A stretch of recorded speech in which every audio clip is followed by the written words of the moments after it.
बंदी छोड़ सतगुरु रामपाल जी परमेश्वर जी की जय हो।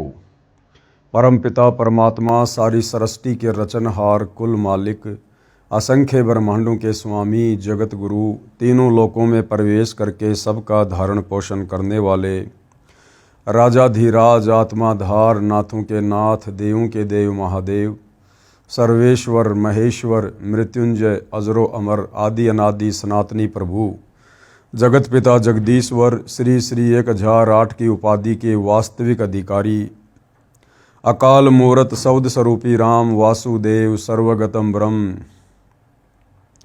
परम पूज्य प्रथम पूज्य परम संत परम पुरुष परम धनी परम दयालु सत्य कबीर हक्का कबीर अल्लाहु कबीर अल्लाहु अकबर बाखबर अल्लाह ताला जगत के तारणहार जगत के मुक्तिदाता जगत के जगन्नाथ हारे के सहारे हिंदुओं के राम मुसलमानों के अल्लाह सिखों के वाहिगुरु ईसाइयों के मसीह दया के सागर दया निधि करुणा के सागर करुणा निधि स्वयंभू परिभू संकट मोचन कष्ट हरण मंगल करण दुख भंजन अविगत कबीर निर्विकार निर्विषम परमात्मा अलय अलेख सतगुरु आदि अनादि सतगुरु असली मर्यादा पुरुषोत्तम असली राम असली कृष्ण असली घनश्याम असली मुरारी राजाओं के राजा महाराजाओं के महाराजा शहंशाहों के शहंशाह सम्राटों के सम्राट भगवानों के भगवान अल्लाहों के अल्लाह प्रभुओं के प्रभु मसीहाओं के मसीह सच्चे वाहिगुरु बाबाओं के बाबा पीरों के पीर सेठों के सेठ जगत सेठ सावड़सा सेठ सर्वगुण संपन्न अनंत कोटि कलाओं के स्वामी अनंत कोटि ब्रह्मांडों के नायक योगियों में महायोगी ध्यानियों में महाध्यानी सिद्धों में परम सिद्ध ज्ञानियों में तत्व ज्ञानी ब्रह्म ज्ञानी महाज्ञानी परम ज्ञानी सर्वश्रेष्ठ ज्ञानी विज्ञानी युवा कबीर समर्थ कबीर असमवात अमित ओझा सच्चे रहनुमा करीम अल्लाह सुभान अल्लाह दुनिया के अंतिम पैगंबर 8 सितंबर 1951 से गांव धनाना जिला सोनीपत हरियाणा भारतवर्ष की पावन भूमि पे प्रकट रियल कल्कि भगवान श्री नारायण साकार हरि श्री बाबा साहेब नूर अनंत परमात्मा सच्चे दरवेश सच्चे बाखबर संत श्रोमणी सतगुरु रामपाल जी परमेश्वर जी के चरण कमल में साध संगति से जुड़े हुए देश विदेश से आप और हम सभी सत्सेवक भाई बहनों का अनंत कोटि दंडवत प्रणाम। सत्साई भाई और बहनों, बहुत बड़ी दया बहुत बड़ी मेहर पूज्य गुरुदेव भगवान की परमेश्वर रामपाल जी की, जिनके शुभ आशीर्वाद से विशेष आशीर्वाद से आप और हम सभी भाई बहन विशेषकर हिंदू समाज से जुड़े श्रद्धालुओं को अपने ही धर्म के विषय में अपने ही पंथ के विषय में अपने ही धर्म की पवित्र पुस्तकों के विषय में वो गूढ़ और अनसुनी सच्चाई अब सुनने और समझने को मिल रही है, जो सच्चाई हमें सदियों से हमारे ज्ञानहीन धर्म गुरु नहीं बता पाए नहीं समझा पाए। और इस अनसुनी आध्यात्मिक सच्चाई से दूर रहने के चलते हमारे पूर्वज मृत्यु उपरांत पशु योनि में चले गए, पक्षी योनि में चले गए, नरक में चले गए, वो भूत बने हुए फिर रहे हैं। और अब हमारे से हमारे धर्मगुरु हमारे उन्हीं भूत बने पूर्वजों के श्राद्ध वगैरह निकलवा रहे हैं, हमसे प्रेत पूजा करवा रहे हैं, भूत पूजा करवा रहे हैं, पितृ पूजा करवा रहे हैं। इस आध्यात्मिक ज्ञान की नासमझी के कारण हमारे धर्मगुरुओं ने हमारे पूर्वजों की दुर्गति करवा दी और हमारी भी दुर्गति करवाने की दिशा में हमें आगे बढ़ा रहे थे। भाइयों और बहनों, हम कोटि कोटि शुक्रिया अदा करते हैं सतगुरु रामपाल जी का, जिन्होंने समय पर आकर हमें संभाल लिया, हमें शास्त्र अनुकूल सत भक्ति ज्ञान देकर मार्ग देकर हमें उबार लिया और अब हमें भक्ति के सही मार्ग पर चलने के लिए प्रेरित कर रहे हैं। तो भाइयों और बहनों, ये पवित्र पुस्तक जिसके ऊपर वीडियो बनाने की श्रृंखला जारी है, इसी श्रृंखला में आज इस पवित्र पुस्तक हिंदू साहिबान नहीं समझे गीता वेद पुराण, इसका 11वें नंबर का वीडियो है। और प्रत्येक वीडियो में गुरुदेव भगवान के आशीर्वाद से हिंदू समाज से जुड़े श्रद्धालुओं को अध्यात्म के विषय में काफ़ी गहन जानकारियाँ प्राप्त हो रही हैं। और भाइयों और बहनों, जब तक हमें इस बात का पता नहीं चलेगा कि सृष्टि की रचना कैसे हुई है, आप और हम कौन हैं, क्यों पैदा हो रहे हैं, क्यों मर रहे हैं, इस जन्म से पहले हम कहाँ थे, किस योनि में थे, और यदि सत भक्ति शास्त्र अनुकूल सच्चे सतगुरु से लेकर नहीं की तो ये शरीर छूटने के बाद हम कहाँ जाएंगे, किस लोक में जाएंगे, किस योनि में जाएंगे, हमारे बच्चे कहाँ जाएंगे, हमारा परिवार कहाँ जाएगा। तो जब तक भाई और बहनों हमें इस गूढ़ सच्चाई का पता नहीं चलेगा, जिस गूढ़ सच्चाई को आत्मज्ञान कहते हैं, यानी जीव की अपने विषय में संपूर्ण जानकारी आत्मज्ञान के अंतर्गत आती है, तो जब तक हमें आत्मज्ञान नहीं होगा तब तक हम परमात्म ज्ञान को प्राप्त करने की दिशा में आगे नहीं बढ़ेंगे, हमारी रुचि नहीं बन पाएगी। और जब हमारे को परमात्म ज्ञान की दिशा में आगे बढ़ने की प्रेरणा मिलेगी तो फिर हमारे लिए ये जानना अति आवश्यक हो जाता है कि ये हमारे देवी देवता कौन हैं, ये ब्रह्मा विष्णु महेश कौन हैं, हम जीव श्रेणी में क्यों हैं, वो देव श्रेणी में क्यों हैं, परमात्मा कौन है, कैसा है, कहाँ रहता है, कैसे मिलेगा। इन शास्त्रों में परमात्मा की भक्ति से प्राप्त जिन सुखों का वर्णन है वो सुख भक्ति करते करते हमें क्यों नहीं प्राप्त हो रहे, किस विधि से वो सुख मिलेंगे। फिर भाइयों और बहनों हम इस परमात्म ज्ञान को प्राप्त करने की दिशा में सोचेंगे और सोचेंगे तो निसंदेह फिर हमें रास्ता भी मिलेगा, और रास्ता मिलेगा तो फिर हम निसंदेह आगे की ओर बढ़ने का भी प्रयास करेंगे। तो भाइयों और बहनों, सतगुरु रामपाल जी के कर कमल से लिखित यह पवित्र पुस्तक हिंदू साहिबान नहीं समझे गीता वेद पुराण हमें इसी निष्कर्ष पर लेकर जाएगी यदि हमने इस पुस्तक को अंत तक निष्पक्ष होकर धैर्य के साथ पूरा पढ़ा या पूरा सुना। तो आज जो 5वां अध्याय है इस पुस्तक का, इस 5वें अध्याय में सतगुरु रामपाल जी हमें बताएंगे कि श्री ब्रह्मा जी, श्री विष्णु जी, श्री शिव जी के माता पिता की जानकारी। तत्व ज्ञान के अभाव में सदियों से हमारे तमाम धर्म गुरुओं ने, आचार्य शंकराचार्यों ने ब्रह्मा विष्णु महेश जी के विषय में हमें यही बताया, यही पढ़ाया, यही समझाया कि ब्रह्मा विष्णु महेश ही इस सृष्टि को चला रहे हैं। ब्रह्मा जी सृष्टि की उत्पत्ति करते हैं, विष्णु जी इसका पालन पोषण करते हैं और शंकर जी फिर संहार करते हैं। ये तीनों देवता ही सर्वश्रेष्ठ हैं, इनसे ऊपर कोई भगवान नहीं है, कोई परमात्मा नहीं है। अब भाइयों और बहनों विचार करो, ये तीनों देवता भी सर्वश्रेष्ठ कहाँ हुए जो इन तीनों देवताओं को एक एक कार्य करना पड़ रहा है। अगर यही सर्वश्रेष्ठ परमात्मा होते तो ये सारा का सारा कार्य तो इनमें से अकेला कोई एक ही कर लेता, लेकिन तीनों देवताओं को अलग अलग कार्य करने पड़ रहे हैं। जीवों की उत्पत्ति का कार्य श्री ब्रह्मा जी कर रहे हैं, जीवों के पालन पोषण का कार्य श्री विष्णु जी कर रहे हैं, और अंत में मारने पीटने का, संहार करने का कार्य श्री शंकर जी कर रहे हैं।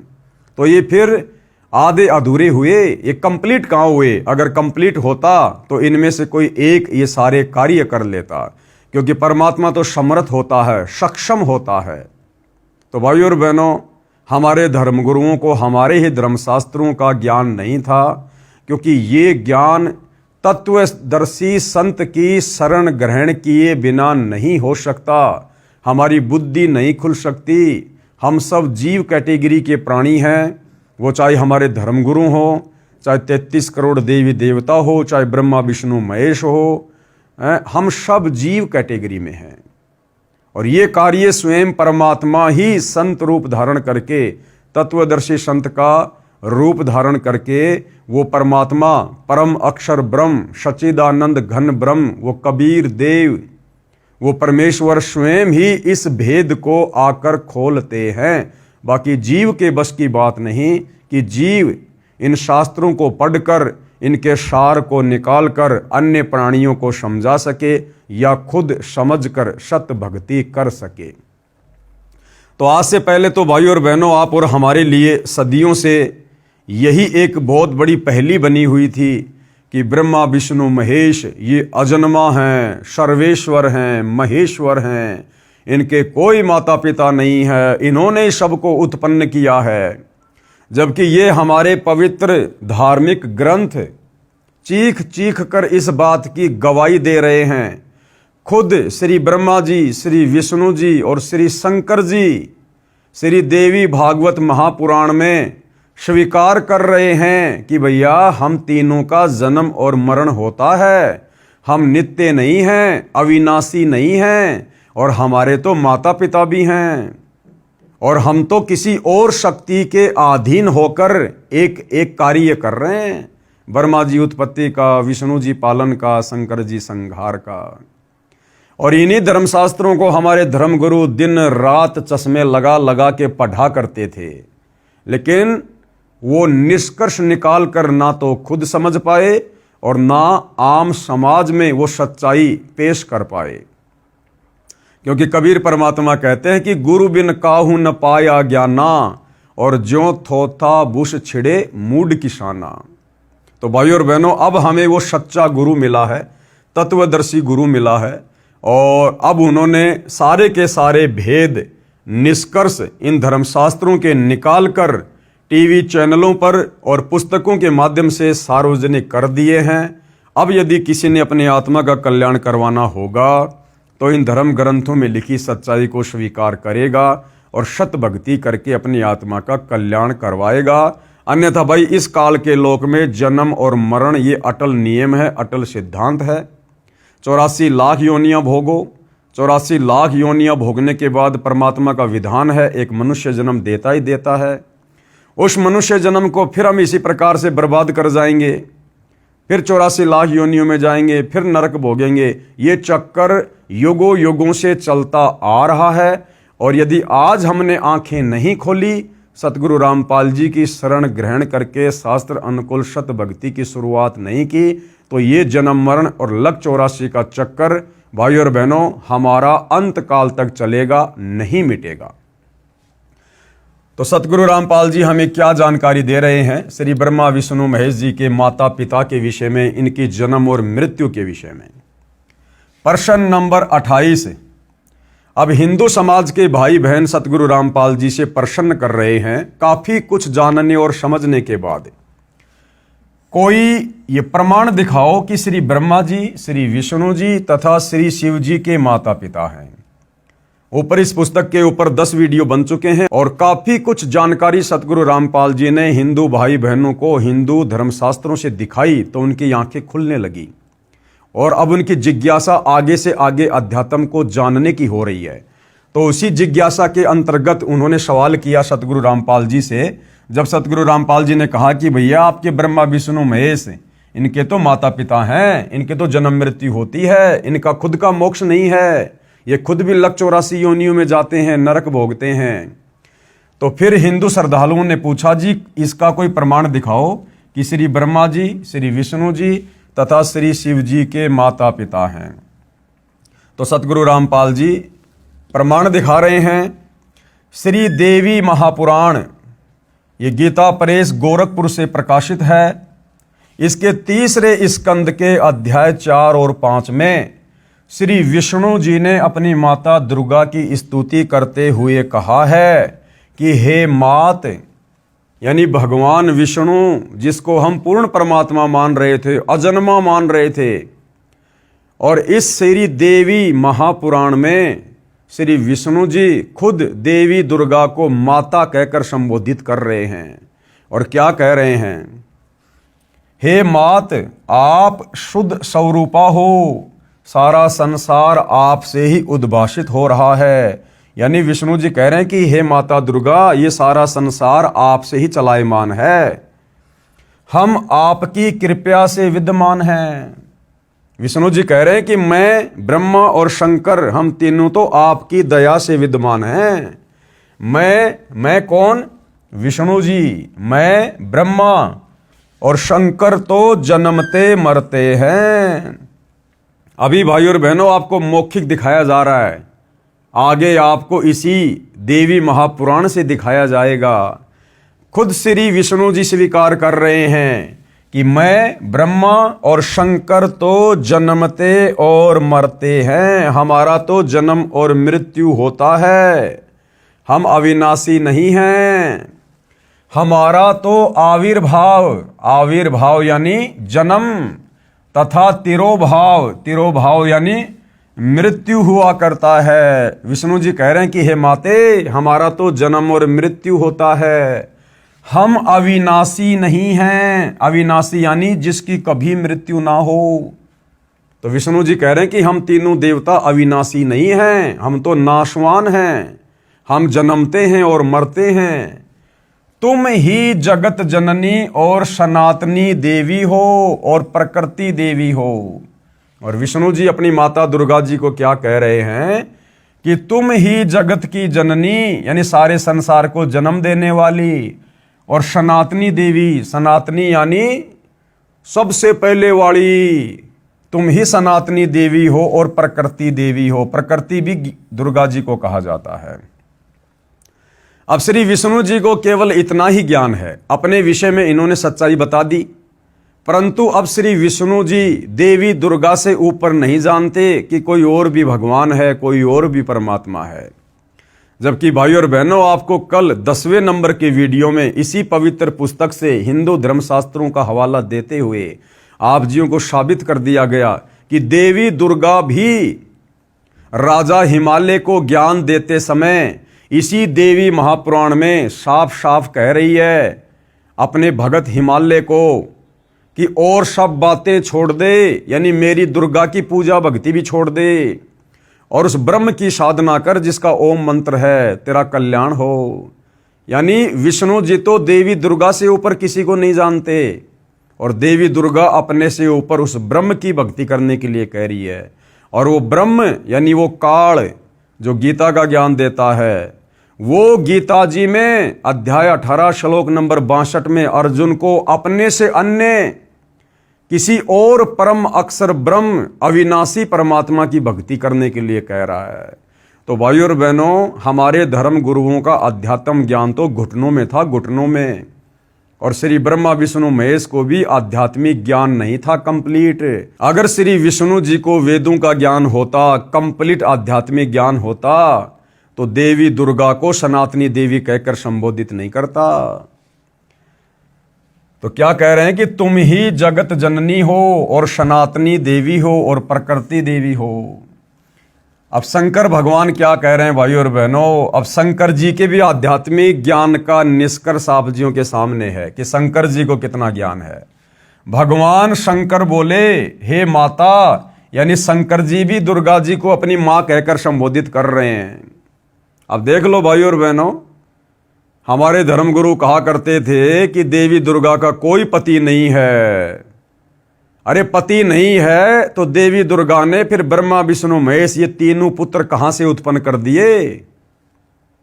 और देवी दुर्गा अगर शादीशुदा नहीं है तो फिर मांग में सिंदूर क्यों भरती है, माथे पर टिक्की क्यों लगाती है, 16 श्रृंगार क्यों करती है। अगर उसका पति नहीं है तो फिर हम उसको माता क्यों कहते हैं, बहन क्यों नहीं कहते। तो भाइयों और बहनों, अध्यात्म की कमी के कारण अब भगवान शंकर बोले, हे माता, विष्णु के बाद उत्पन्न होने वाला ब्रह्मा जब आपका पुत्र है तो क्या मैं तमोगुणी लीला करने वाला शंकर तुम्हारी संतान नहीं हुआ, अर्थात मुझे भी उत्पन्न करने वाली तुम ही हो। अब शंकर जी ने भी बिल्कुल निष्कर्ष दे दिया। भाई विष्णु जी ने तो पहले कह दिया कि तुम जगत जननी हो, सनातनी देवी हो, हम तो जन्मते और मरते हैं, हे माता। उसके बाद शंकर जी भी कह रहे हैं कि हे माता, जब ब्रह्मा और विष्णु भी तुम्हारी संतान है, तुम्ही से उत्पन्न हुए हैं, तो क्या मैं तमोगुणी लीला करने वाला शंकर क्या तुम्हारी संतान नहीं हुआ, अर्थात मैं भी तुम्ही से उत्पन्न हूं। शंकर जी ने भी फाइनल कर दिया कि मेरी भी माता यही दुर्गा है, मुझ शंकर का जन्म भी दुर्गा देवी से हुआ है। एक बार ध्यान से पढ़िए। भगवान शंकर बोले, हे माता, विष्णु के बाद उत्पन्न होने वाला ब्रह्मा जब आपका पुत्र है तो क्या मैं तमोगुणी लीला करने वाला शंकर तुम्हारी संतान नहीं हुआ, अर्थात मुझे भी उत्पन्न करने वाली तुम ही हो। इस देवी महापुराण के उल्लेख से सिद्ध हुआ कि श्री ब्रह्मा जी, श्री विष्णु जी तथा श्री शंकर जी को जन्म देने वाली माता श्री दुर्गा देवी अर्थात अष्टंगी देवी यानी 8 भुजा वाली देवी है और तीनों नाशवान हैं। और ये तीनों ब्रह्मा विष्णु महेश तो नाशवान हैं, क्योंकि जिसका जन्म होता है उसकी मृत्यु भी होती है, वो अविनाशी नहीं हो सकता। अब भाइयों और बहनों, आपको ये प्रमाण दिया जाएगा, हिंदू धर्मशास्त्रों से प्रमाण दिया जाएगा। पेश है श्रीमद् देवी भागवत यानी देवी पुराण, इसके 3रे स्कंद के अध्याय 4 और 5 से संबंधित प्रकरण की फोटोकॉपी।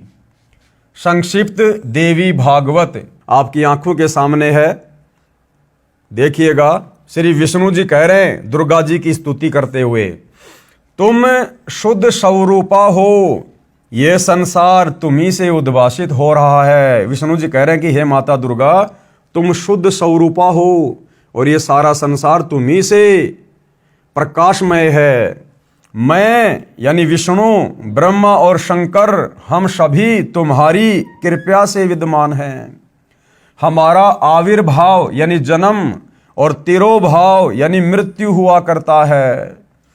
केवल तुम ही नित्य हो यानी तुम ही सदा रहती हो, जगत जननी हो, प्रकृति और सनातनी देवी हो। विष्णु जी ने क्लियर कर दिया कि भैया हम तो तीनों जन्मते और मरते हैं। अब भगवान शंकर क्या कह रहे हैं? शंकर जी कह रहे हैं, भगवान शंकर बोले, देवी यदि महाभाग विष्णु तुम्ही से प्रकट हुए हैं, यदि विष्णु जी का जन्म तुम्ही से हुआ है, तो उनके बाद उत्पन्न होने वाले ब्रह्मा भी तुम्हारे ही बालक हुए। फिर मैं तमोगुणी लीला करने वाला शंकर क्या तुम्हारी संतान नहीं हुआ? अर्थात मुझे भी उत्पन्न करने वाली तुम ही हो। शिवे यानी दुर्गा, संपूर्ण संसार की सृष्टि करने में तुम बड़ी चतुर हो। अपनी इच्छा के अनुसार क्रीड़ा करती और शांत भी हो जाती हो। इस संसार की सृष्टि, स्थिति और संहार में तुम्हारे गुण सदा समृत हैं। यानी ब्रह्मा जी को जो रजोगुण मिला हुआ है, जिससे ब्रह्मा जी संसार की सृष्टि करते हैं, कह रहे हैं कि हे दुर्गा देवी, ये आपसे ही मिला हुआ है। और स्थिति यानी विष्णु जी को जो शतोगुण मिला हुआ है, जिसके कारण वो पालन पोषण करते, स्थिति को बना के रखते हैं, तो कह रहे हैं वो स्थिति यानी वो शतोगुण भी आप देवी दुर्गा से ही मिला हुआ है। और संहार में यानी श्री शंकर जी जो कि तमोगुण हैं, जो संहार करते हैं, तो कहते हैं शंकर जी को संहार करने की क्षमता भी तुम्ही से मिली हुई है। उन्हीं तीनों गुणों से उत्पन्न रजगुण ब्रह्मा, सतगुण विष्णु, तमोगुण शिव जी। 3 गुण कौन से? रजगुण, सतगुण, तमगुण। उन्हीं तीनों गुणों से उत्पन्न हम ब्रह्मा, विष्णु एवं शंकर नियम अनुसार कार्य में तत्पर रहते हैं। नियम अनुसार, नियम अनुसार का मतलब है अपनी इच्छा से हम कुछ नहीं करते। आपने हमें जो ड्यूटी दे रखी है, जो कार्य दे रखा है, एक एक ये गुण देकर ब्रह्मा जी को रजोगुण युक्त बनाकर, मुझे शतोगुण बनाकर और शंकर जी को तमोगुण बनाकर आपने जो ये ड्यूटी दे रखी है, स्थिति की, उत्पत्ति की और संहार की, कह रहे हम तीनों देवता आपके अधीन होकर नियम अनुसार यानी जो आपकी आज्ञा होती है, हम तो कार्य में तत्पर रहते हैं। तो भाइयों और बहनों, इस छोटे से प्रकरण ने ये स्पष्ट कर दिया कि ब्रह्मा विष्णु महेश की जन्म और मृत्यु होती है, ये अविनाशी नहीं है। दूसरा मैटर, ये देवी दुर्गा इन तीनों की माता है। नंबर 3, ये तीनों देवता एक एक गुण युक्त हैं।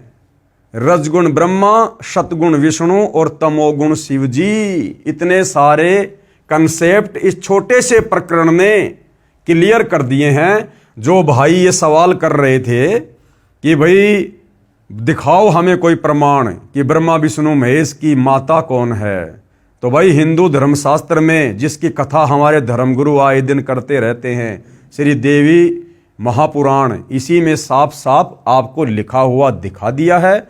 मन में कोई शंका हो तो बाजार से गीता प्रेस गोरखपुर से प्रकाशित जिस श्री देवी महापुराण का आपको हवाला दिया गया है, आप जी लाकर देख सकते हैं। अब ये सारी बातें जानने के बाद में, अपनी आंखों से देखने के बाद में, अब हिंदू धर्म के जो श्रद्धालु हैं, अब अध्यात्म को जानने की ओर जिज्ञासा उनकी बढ़ रही है। तो अगला सवाल वो सतगुरु रामपाल जी से क्या कर रहे हैं कि श्री ब्रह्मा जी, श्री विष्णु जी तथा श्री शिव जी का पिता कौन है? कि महाराज जी आपने माता जी तो क्लियर कर दिया कि तीनों देवताओं की माता तो देवी दुर्गा है और ये तो जन्मते और मरते हैं, ये पूर्ण परमात्मा नहीं है। और जो जन्मता और मरता है वो फिर हम भक्तों का जन्म मरण का रोग कैसे समाप्त कर देगा? अर्थात हमारी मुक्ति ब्रह्मा विष्णु महेश से नहीं हो सकती जब इनकी खुद की मुक्ति नहीं है। फिर वो श्रद्धालु कह रहे हैं कि श्री ब्रह्मा जी, श्री विष्णु जी तथा श्री शिव जी का पिता कौन है? कि माता को तो पता चल गया कि दुर्गा है, अब दुर्गा का पति कौन है? ब्रह्मा विष्णु महेश का पिता कौन है महाराज जी, वो भी हमें बताओ। तो क्या बताया?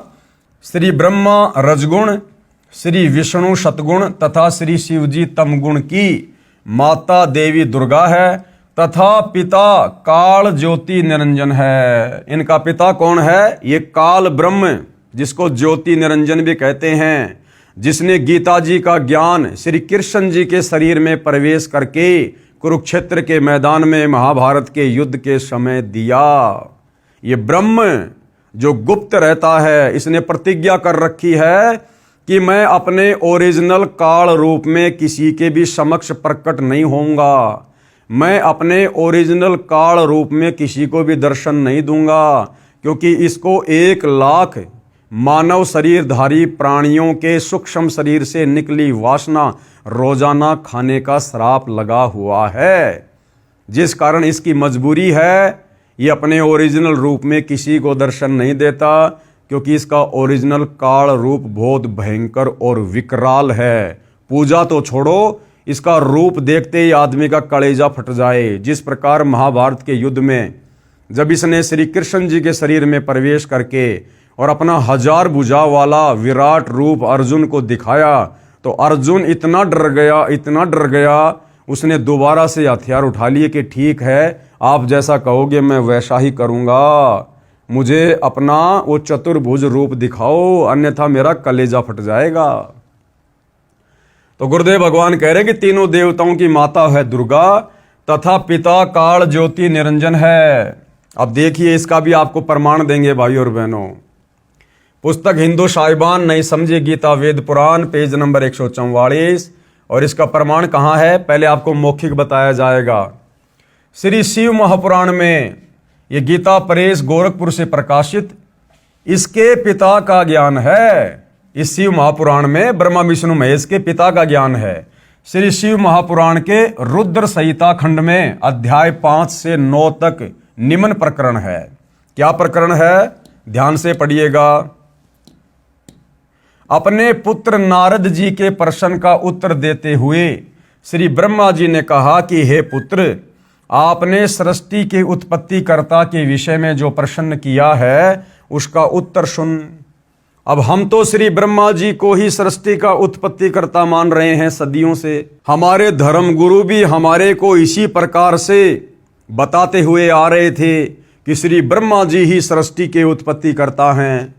यहाँ तो नारद जी जो ब्रह्मा जी के पुत्र हैं, नारद जी अपने पिता ब्रह्मा जी से पूछ रहे हैं कि सृष्टि का उत्पत्तिकर्ता कौन है, मुझे उसकी जानकारी बताएं। तो ब्रह्मा जी तो सृष्टि के उत्पत्तिकर्ता की जानकारी बता रहा है, ना कि ब्रह्मा जी सृष्टि के उत्पत्तिकर्ता हैं। अपने पुत्र नारद जी के प्रश्न का उत्तर देते हुए श्री ब्रह्मा जी ने कहा कि हे पुत्र, आपने सृष्टि के उत्पत्तिकर्ता के विषय में जो प्रश्न किया है उसका उत्तर सुनो। अब क्या कह रहे हैं श्री ब्रह्मा जी, सृष्टि का उत्पत्तिकर्ता कौन है? प्रारंभ में, यानी सबसे पहले शुरुआत में केवल एक सद ब्रह्म ही शेष था। ये ब्रह्मा जी सद ब्रह्म किसको कह रहे हैं? इस काल को कह रहे हैं, काल ब्रह्म को कह रहे हैं। प्रारंभ में केवल एक सद ब्रह्म ही शेष था, सब स्थानों पर प्रलय था। उस निराकार परमात्मा ने, यानी वो काल जो अपने ब्रह्मलोक में रहता है, किसी को दर्शन नहीं देता, और दर्शन ना होने के कारण हमारे साधु संत महात्माओं ने उसको निराकार की संज्ञा दे दी, जबकि वो आकार में है, साकार है, मनुष्य जैसा उसका रूप है, लेकिन वो किसी को दर्शन नहीं देता। इसलिए ऋषि मुनियों ने, तपस्वियों ने समाधि लगा लगा के, तप कर करके खूब कोशिश की, लेकिन उसके दर्शन नहीं हुए। उसके प्रकाश के दर्शन हुए, उसकी ज्योति के दर्शन हुए, जिस कारण से साधु संत महात्माओं ने मान लिया कि वो परमात्मा निराकार है, निराकार है, जबकि वो साकार है। तो उसी आधार से, क्योंकि ब्रह्मा जी ने भी काफी लंबे समय तक समाधि लगाई थी उसकी खोज के लिए, उसके दर्शन के लिए, लेकिन ब्रह्मा जी को उस काल ब्रह्म ने दर्शन नहीं दिए। अंत में ब्रह्मा जी ने यही निष्कर्ष निकाल लिया कि वो निराकार है, वो दिखाई नहीं देता। तो ब्रह्मा जी कह रहे कि उस निराकार परमात्मा ने अपना स्वरूप शिव जैसा बनाया। शिव कौन? ये शिव शंकर, ब्रह्मा जी का सबसे छोटा भाई, क्योंकि ये 3 भाई हैं, ब्रह्मा विष्णु महेश। अब भाइयों और बहनों, आपने पहले पढ़ा ये काल क्या करता है, ये अपने तीनों पुत्रों ब्रह्मा विष्णु महेश का रूप बनाकर उनके भक्तों को दर्शन देता है। तो ब्रह्मा जी या क्या कह रहे हैं कि उस निराकार परमात्मा ने शिव का आकार बनाया, शिव का रूप बनाया। अब विचार करो भाइयों और बहनों, एक तरफ तो ब्रह्मा जी कह रहे हैं कि भाई वो निराकार परमात्मा है, निराकार यानी जिसका कोई रूप है ही नहीं। उस निराकार परमात्मा ने अपना स्वरूप शिव जैसा बनाया। अब वो निराकार कैसे रह गया जब उसने शिव के जैसा, शंकर जी के जैसा अपना रूप बना लिया? तो वो निराकार कैसे हुआ भाई? तो ये इनकी आध्यात्मिक अज्ञानता है ब्रह्मा विष्णु महेश जी की। उस निराकार परमात्मा ने, यानी काल ने, अपना स्वरूप शिव जैसा बनाया, क्योंकि वो अपने ओरिजिनल रूप में तो आ नहीं सकता। उसने प्रतिज्ञा कर रखी है, सौगंध खा रखी है कि ये मेरा अटल नियम है, मैं किसी को भी अपने ओरिजिनल काल रूप में दर्शन नहीं दूंगा। तो उसकी मजबूरी हो जाती है अपने तीनों बेटों के रूप बनाकर लोगों को दर्शन देने की। तो उस काल ने अपना शिव जैसा रूप बनाया, उसको सदाशिव कहा जाता है।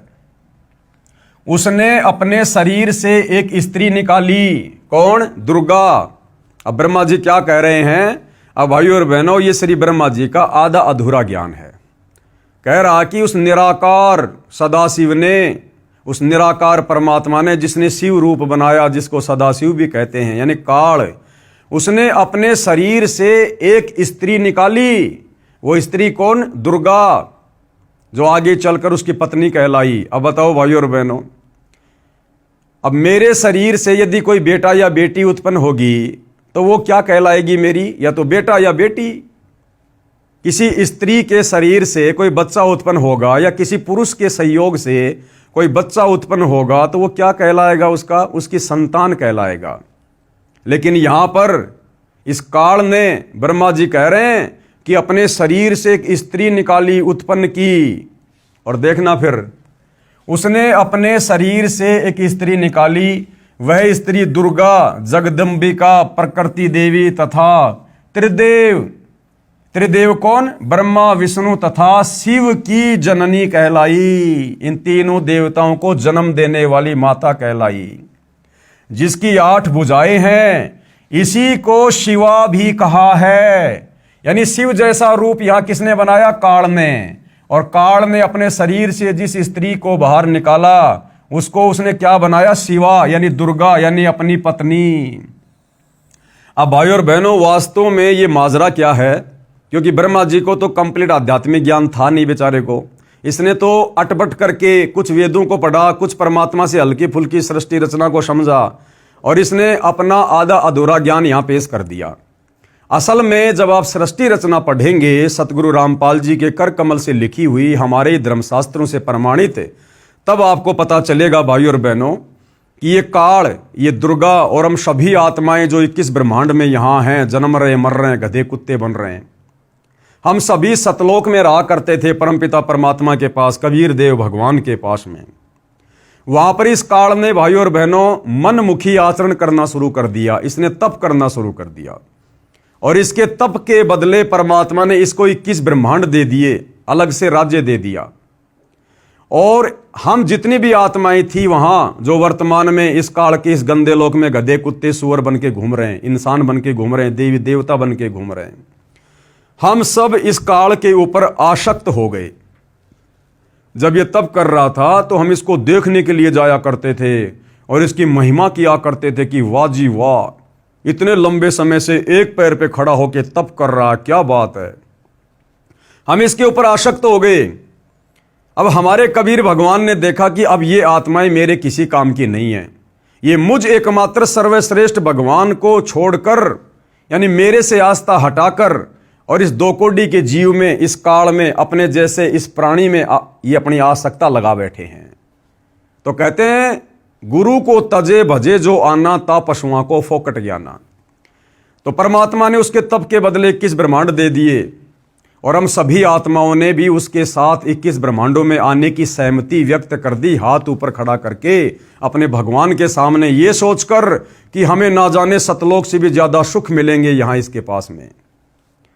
और सबसे पहले भाई और बहनों, जिस आत्मा ने परमात्मा के पूछने पर कि कौन कौन इस काल के साथ जाना चाहता है, सबसे पहले जिस एक आत्मा ने हाथ खड़ा किया था, उस आत्मा को परमात्मा ने एक स्त्री का रूप बनाया जिसको दुर्गा कहते, अष्टंगी कहते हैं।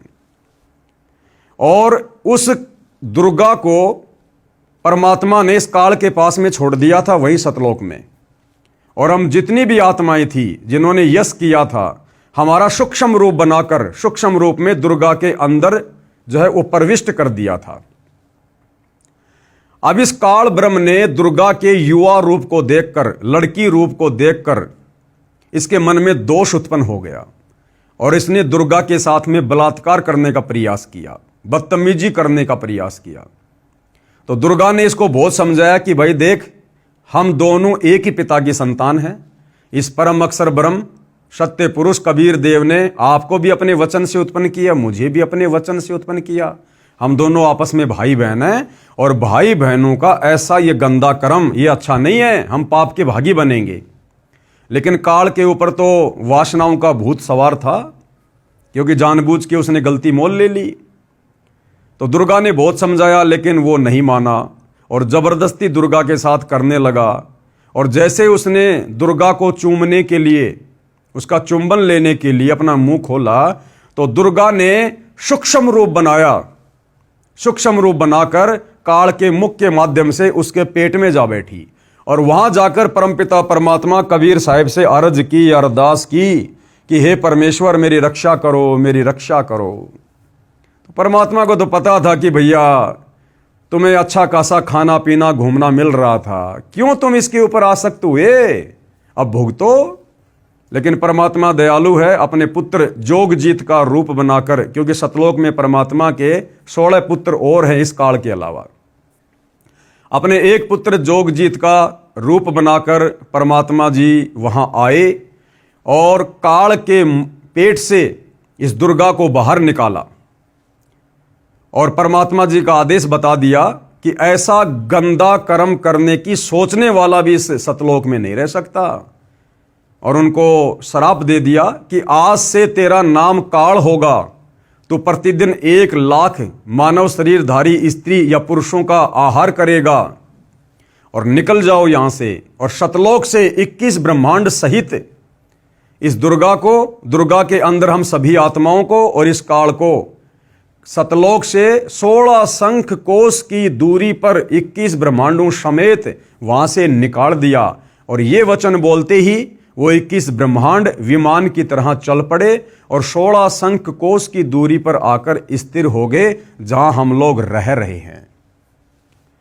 उसके बाद भाइयों और बहनों, इस काल ने फिर अपनी मनमानी की कि अब मेरा कौन क्या बिगाड़ेगा, मुझे सतलोक से तो धक्के मार के निकाल ही दिया परमात्मा ने, अब मेरा कौन क्या बिगाड़ेगा।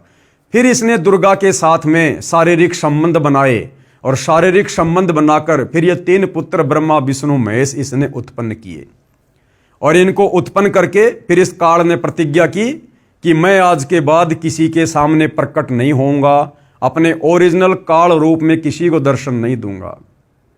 और इन तीनों बेटों के माध्यम से दुर्गा के द्वारा हम सब की यहां पर इसने दुर्गति करवा रखी है। ब्रह्मा के माध्यम से उत्पत्ति करवाता है, विष्णु के माध्यम से पालन पोषण करवाता है और शंकर जी के माध्यम से हमारा संहार करवाता है। इस प्रकार ये काल प्रतिदिन 1 लाख मानव शरीरधारी स्त्री पुरुषों का आहार करता है। हम मरने के बाद कहाँ जाते हैं? सबसे पहले सूक्ष्म शरीर में ये आत्मा वहीं जाती है और सूक्ष्म शरीर से फिर ये जमा वासना को निकाल के खाता है, जो इसका भोजन है। तो सृष्टि रचना के माध्यम से हमें पता चलेगा। तो इस प्रकार से श्री ब्रह्मा जी नारद को कुछ तो सृष्टि रचना सुनकर आधी अधूरी और कुछ वेदों को पढ़कर कह रहा है कि उस सदाशिव ने अपने शरीर से एक स्त्री को निकाला जिसको शिवा कहा जाता है। तो वो कबीर परमात्मा ने अपने पुत्र जोगजीत का रूप बनाकर काल के पेट से दुर्गा को बाहर निकाला था। ये दोनों फिर आपस में पति पत्नी कहलाए इस लोक में आने के बाद। अब ध्यान से पढ़िए, अब समझ में आएगा। प्रारंभ में केवल एक सद्ब्रह्म ही शेष था, सब स्थानों पर प्रलय था। उस निराकार परमात्मा ने, काल के विषय में कह रहा है, अपना स्वरूप शिव जैसा बनाया, क्योंकि खुद तो अपने रूप में आता नहीं, उसको सदाशिव कहा जाता है। उसने अपने शरीर से एक स्त्री निकाली, वह स्त्री दुर्गा, जगदम्बिका, प्रकृति देवी तथा त्रिदेव ब्रह्मा विष्णु तथा शिव की जननी कहलाई, जिसकी 8 भुजाएं हैं। इसी को शिवा भी कहा है, यानी दुर्गा को ही शिवा कहा जाता है। श्री विष्णु जी की उत्पत्ति, अब श्री ब्रह्मा जी बता रहे हैं अपने बेटे नारद को कि विष्णु जी की उत्पत्ति कैसे हुई। सदाशिव और शिवा, यानी सदाशिव यानी वो काल और शिवा यानी दुर्गा ने पति पत्नी रूप में रहकर एक पुत्र की उत्पत्ति की, उसका नाम विष्णु रखा। तो विष्णु जी के पिता कौन हुए? ये काल भगवान, ये सदाशिव जिसको काल ब्रह्म कहते हैं, और माता कौन हुई? दुर्गा। आगे आपको भाई और बहनों इस देवी महापुराण की फोटोकॉपी भी दिखाएंगे आपको। श्री विष्णु जी की उत्पत्ति सदाशिव और शिवा यानी काल और दुर्गा ने पति पत्नी रूप में रहकर एक पुत्र की उत्पत्ति की, उसका नाम विष्णु रखा। अब आगे पढ़िए, श्री ब्रह्मा जी की उत्पत्ति कैसे हुई। श्री ब्रह्मा जी की उत्पत्ति, श्री ब्रह्मा जी ने बताया कि जिस प्रकार विष्णु जी की उत्पत्ति शिव तथा शिवा के संयोग यानी काल और दुर्गा के संयोग यानी भोग विलास से हुई है, उसी प्रकार शिव और शिवा ने यानी काल और दुर्गा ने मेरी यानी ब्रह्मा की भी उत्पत्ति की। तो ब्रह्मा जी का भी पिता कौन हुआ? ये काल ब्रह्म, और माता कौन हुई? दुर्गा। नोट, यहां पर शिव को काल ब्रह्म जाने, शिवा को दुर्गा जाने। अदालत नोट करे, क्योंकि आने वाले समय में भाई और बहनों ये सारी बातें अदालतों में रखी जाएंगी, इन धर्म शास्त्रों से प्रमाणित किया जाएगा। इसलिए सतगुरु रामपाल जी ने पहले यहां पर कोष्टक में लिख दिया, अदालत नोट करे। इस रुद्र संहिता खंड में शंकर जी की उत्पत्ति का प्रकरण नहीं है। अब इस रुद्र संहिता में श्री शंकर जी की उत्पत्ति का जो प्रकरण है कि शंकर जी की उत्पत्ति कैसे हुई, ये इस अनुवादकर्ता ने जानबूझ के नहीं लिखा। क्यों नहीं लिखा? क्योंकि इसको आध्यात्मिक ज्ञान नहीं था, इसको तत्व ज्ञान नहीं था। अब इसने सोचा यदि मैं शिव जी की उत्पत्ति दिखा दूंगा तो फिर मैं ये कैसे सिद्ध करूंगा कि वो सदाशिव कौन था, फिर वो सदाशिव मैं कैसे सिद्ध करूंगा, क्योंकि इनकी बुद्धि काल ब्रह्म तक नहीं जा रही थी। इन अनुवादकर्ताओं की ये केवल ब्रह्मा विष्णु शिव को ही फाइनल मानते थे, इनसे ऊपर किसी को नहीं मानते थे। तो इसने सोचा कि मैंने यहां पर सदाशिव को दिखा दिया, मैंने यहां पर श्री विष्णु जी को दिखा दिया, मैंने यहां श्री ब्रह्मा जी को दिखा दिया। अब अगर मैं शिव जी को दिखाऊंगा तो फिर ये चौथा माना जाएगा और कोई भी मेरी बात को स्वीकार नहीं करेगा। तो जानबूझकर इसने इस प्रकरण को छोड़ दिया। लेकिन भाई और बहनों, आप जी ने ऊपर श्री देवी महापुराण में, आप जी ने ऊपर श्री देवी महापुराण में साफ साफ देख लिया है, पढ़ लिया है। यहां पर श्री शंकर जी खुद अपनी उत्पत्ति बता रहे हैं। क्या बोल रहे हैं? भगवान शंकर बोले देवी यानी दुर्गा जी यदि महाभाग विष्णु तुम्ही से प्रकट हुए हैं तो उनके बाद उत्पन्न होने वाला ब्रह्मा भी तुम्हारे बालक हुए। फिर मैं तमोगुणी लीला करने वाला शंकर यानी शिव क्या तुम्हारी संतान नहीं हुआ? अर्थात मुझे भी उत्पन्न करने वाली तुम ही हो। भाई चोर चुरावे तू मड़ी, गाडे पानी मां, वो गाडे व ऊपर आवे, सच्चाई छानी ना। तो ये अनुवाद करता कहां कहां तक अपनी अज्ञानता को पेश करेंगे और सच्चाई को दबाएंगे। सच्चाई तो इन्हीं धर्मशास्त्रों में लिखी हुई है। तो यहां श्री शंकर ने भी अपनी उत्पत्ति इसी देवी दुर्गा से बताई है। और देवी दुर्गा का पति कौन है ये आपने देख लिया, ये काल ब्रह्म है, ये सदाशिव है। तो तीनों देवताओं की उत्पत्ति यहां पर इस काल ब्रह्म और उसकी पत्नी दुर्गा के संयोग से, पति पत्नी व्यवहार से हुई है। इस रुद्र संहिता खंड में शंकर जी की उत्पत्ति का प्रकरण नहीं है, यह अनुवादकर्ता की गलती है। वैसे देवी पुराण में शंकर जी ने स्वयं स्वीकारा है कि मेरा जन्म दुर्गा यानी प्रकृति से हुआ है, जो अभी आपको दिखाया गया। पेश है संक्षिप्त शिव पुराण की रुद्र संहिता खंड से संक्षिप्त प्रकरण की फोटोकॉपी। अभी तो आपको केवल मौखिक दिखाया गया है, अब आपको इसी पवित्र ग्रंथ से दिखाया जाएगा कि इन तीनों देवताओं की माता है दुर्गा और इनके पिता का नाम है काल ब्रह्म।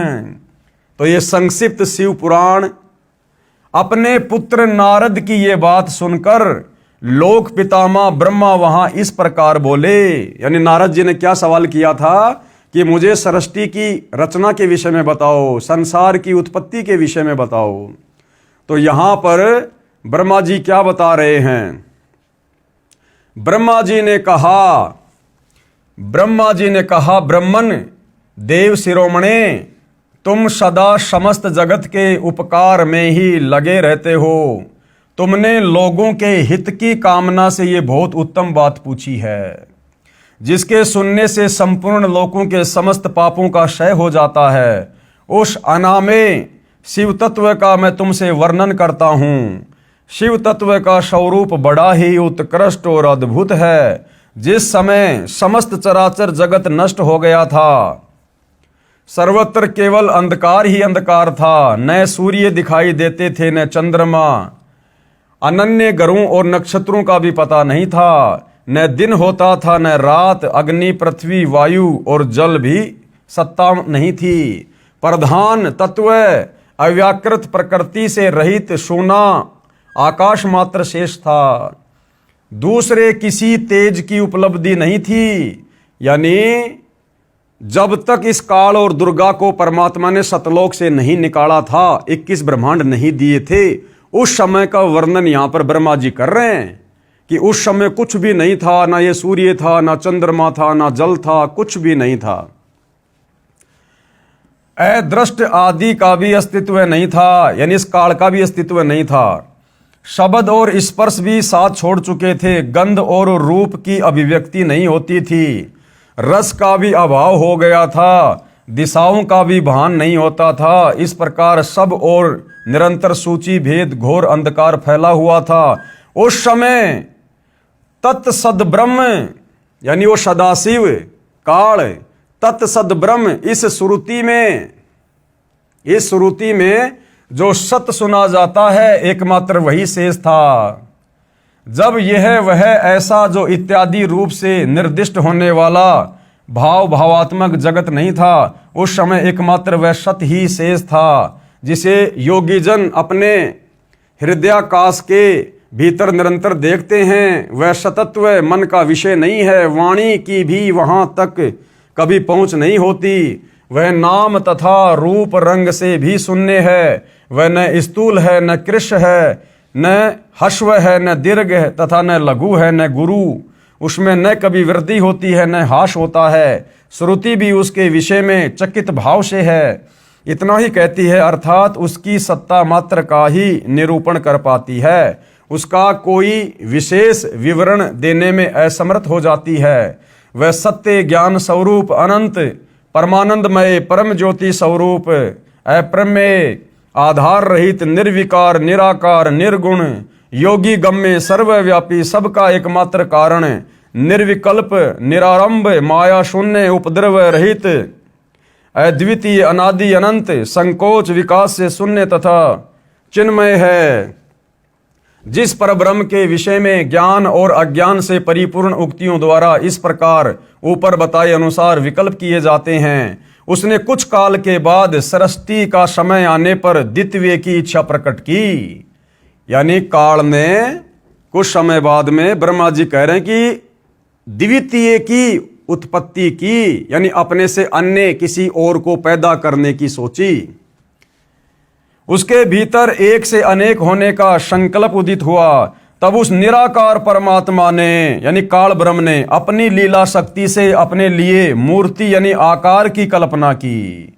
यानी वो शंकर जी अपने बेटे के रूप में आने की उसने लीला की। वह मूर्ति संपूर्ण ऐश्वर्य गुणों से संपन्न, सर्व ज्ञानमयी, शुभ स्वरूपा, सर्वव्यापिनी, सर्वरूपा, सर्वदर्शनी मूर्ति चिन्मय आकार भगवान सदाशिव है। अवार्चिन और प्राचीन विद्वान उन्हीं को ईश्वर कहते हैं। यानी इन साधु संत महात्माओं को, ऋषि मुनियों को, आचार्यों शंकराचार्यों को केवल ये काल ही परमात्मा दिखाई देता है, जिसको निराकार निराकार कहते हैं। उस समय एकाकी रहकर स्वेच्छानुसार विहार करने वाले उन सदाशिव ने अपने विग्रह से यानी अपने शरीर से स्वयं ही एक स्वरूप भूता शक्ति की सृष्टि की। जबकि काल के पेट में सूक्ष्म रूप बनाकर जब दुर्गा बैठ गई थी, तो परमात्मा कबीर जी ने स्वयं ही अपने पुत्र जोगजीत का रूप बनाकर उसको पेट से बाहर निकाला था। लेकिन ब्रह्मा जी को सृष्टि रचना का कंप्लीट ज्ञान नहीं है, जो उनके अपने श्रीअंग से कभी अलग होने वाली नहीं थी। उस पराशक्ति को प्रधान प्रकृति, गुणवती, माया, बुद्धि तत्व की जननी तथा विकार रहित बताया गया है। अरे भैया, वो तो विकारों से युक्त है, विकार रहित कहाँ है? वह शक्ति अंबिका कही गई। अंबिका यानी दुर्गा। हम गाना सुनते हैं ना, अम्बा है मेरी माँ, जगदम्बा है मेरी माँ। तो वह शक्ति क्या कहलाई? अंबिका यानी दुर्गा। उसी को प्रकृति देवी, सर्वेश्वरी और त्रिदेव जननी, त्रिदेव जननी यानी तीनों देवता ब्रह्मा विष्णु महेश की जननी माता, नित्या और मूल कारण भी कहते हैं। सदाशिव द्वारा यानी इस काल ब्रह्म के द्वारा प्रकट की गई उस शक्ति के 8 भुजाएं हैं। अब बताओ 8 भुजा किसके भैया? अंबिका के, दुर्गा के, जिसको अष्टंगी भी कहते हैं। उस शुभ लक्षणा देवी के मुख की शोभा विचित्र है। वह अकेली ही अपने मुखमंडल में सदा 1 सहस्त्र चंद्रमाओं की कांति धारण करती है। नाना प्रकार के आभूषण उसके श्रीअंग की शोभा बढ़ाते हैं। वह देवी नाना प्रकार की गतियों से संपन्न है और अनेक प्रकार के अस्त्र शस्त्र धारण करती है। उसके खुले हुए नेत्र खिले हुए कमल के समान जान पड़ते हैं। वह अचिंत्य तेज से जगमगाती है। वह सबकी योनि है। सबकी योनि यानी इस काल ने सभी जीवों को दुर्गा के माध्यम से उत्पन्न किया है, पति पत्नी व्यवहार करके, और सदा उधमशील रहती है। एकाकिनी होने पर भी वह माया संयोगवशात अनेक हो जाती है। और वे जो सदाशिव हैं, ये दुर्गा का पति काल सदाशिव, उन्हें परम पुरुष ईश्वर शिव, शंभु और महेश्वर कहते हैं। वे अपने मस्तक पर आकाश गंगा को धारण करते हैं। उनके भाल देश में चंद्रमा शोभा पाते हैं। उनके 5 मुख हैं और प्रत्येक मुख में 3-3 नेत्र हैं। उनका चित्त सदा प्रसन्न रहता है। वे 10 भुजाओं से युक्त और त्रिशूलधारी हैं। असल में ये 1 भुजा का स्वामी है, बाकी एक चाहे तो कम से कम 2 भुजा भी बना सकता है, 10 भी बना सकता है, 100 भी बना सकता है, लेकिन 1000 से ज्यादा नहीं बना सकता, क्योंकि ये 1000 कलाओं का स्वामी है। उनके श्रीअंगों की प्रभा, ये रुद्र संहिता चल रही है भाई और बहनों, उनके श्रीअंगों की प्रभा कपूर के समान श्वेत गौर है। वे अपने सारे अंगों में भस्म रमाए रहते हैं। उन काल रूपी, देखो सच्चाई आ रही है भाई और बहनों, उन काल रूपी ब्रह्म ने एक ही समय शक्ति के साथ शिवलोक नामक क्षेत्र का निर्माण किया।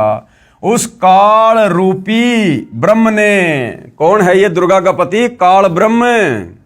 उस काल रूपी ब्रह्म ने शिवलोक नामक क्षेत्र का निर्माण किया था। उस उत्तम क्षेत्र को ही काशी कहते हैं। वह परम निर्वाण या मोक्ष का स्थान है, जो सबके ऊपर विराजमान है। ये अपने वाली काशी नहीं, कोई सोचे ये बनारस वाली काशी नहीं, ऊपर के लोगों की बात हो रही है। वे प्रिया तथा प्रियतम रूप, प्रिया कौन? दुर्गा, और प्रियतम कौन? ये काल। शक्ति और शिवा यानी दुर्गा और ये काल जो शिव रूप धारण करता है, जो परमानंद स्वरूप है, उस मनोरम क्षेत्र में नित्य निवास करते हैं। काशीपुरी परमानंद रूपिणी है मुने। शिव और शिवा ने यानी काल और दुर्गा ने प्रलय काल में कभी उस क्षेत्र को अपने सानिध्य से मुक्त नहीं किया। यानी जब ब्रह्मा विष्णु महेश के लोकों में जब प्रलय आती है तो ये काल और दुर्गा उसी काशी नामक क्षेत्र में रहते हैं। इसलिए विद्वान पुरुष उसे अविमुक्त क्षेत्र के नाम से भी जानते हैं। वह क्षेत्र आनंद का हेतु है, इसलिए पिनाकधारी शिव ने पहले उसका नाम आनंद वन रखा था, उसके बाद वह अविमुक्त के नाम से प्रसिद्ध हुआ। देवर्षे यानी ब्रह्मा जी कह रहे नारद से कि देवर्षे एक समय उस आनंद वन में रमण करते हुए शिवा और शिव के मन में ये इच्छा हुई।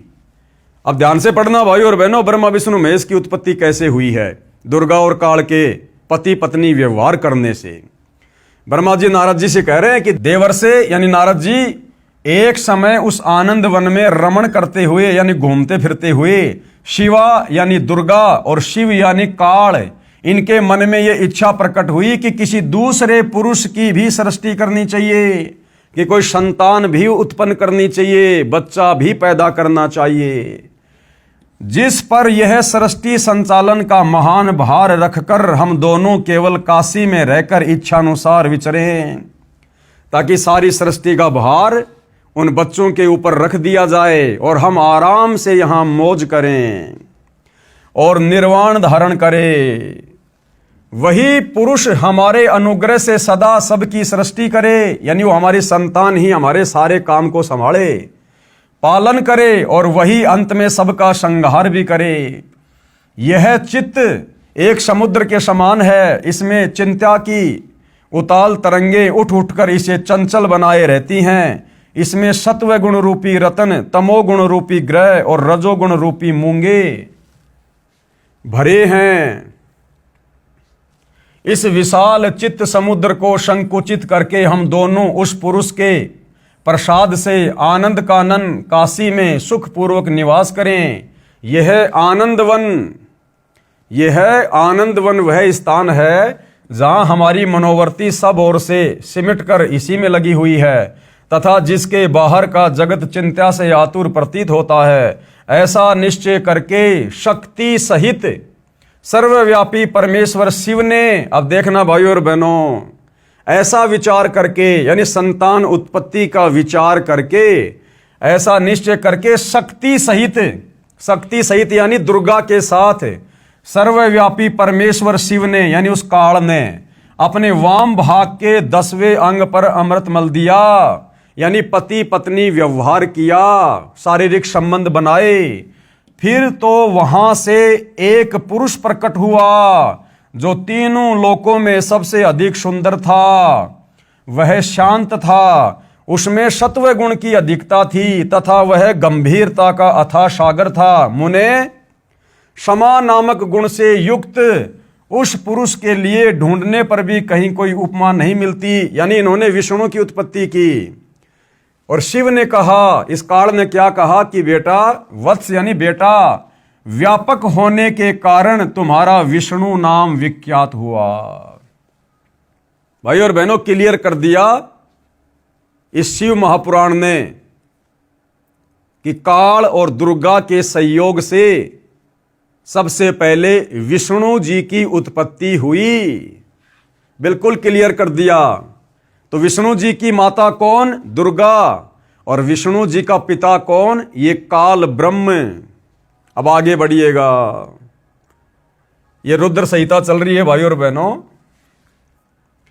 भगवान विष्णु की नाभि से कमल का प्रादुर्भाव, यानी फिर श्री विष्णु जी की नाभि से किस प्रकार ब्रह्मा जी की उत्पत्ति हुई, ये पढ़िएगा आप आगे।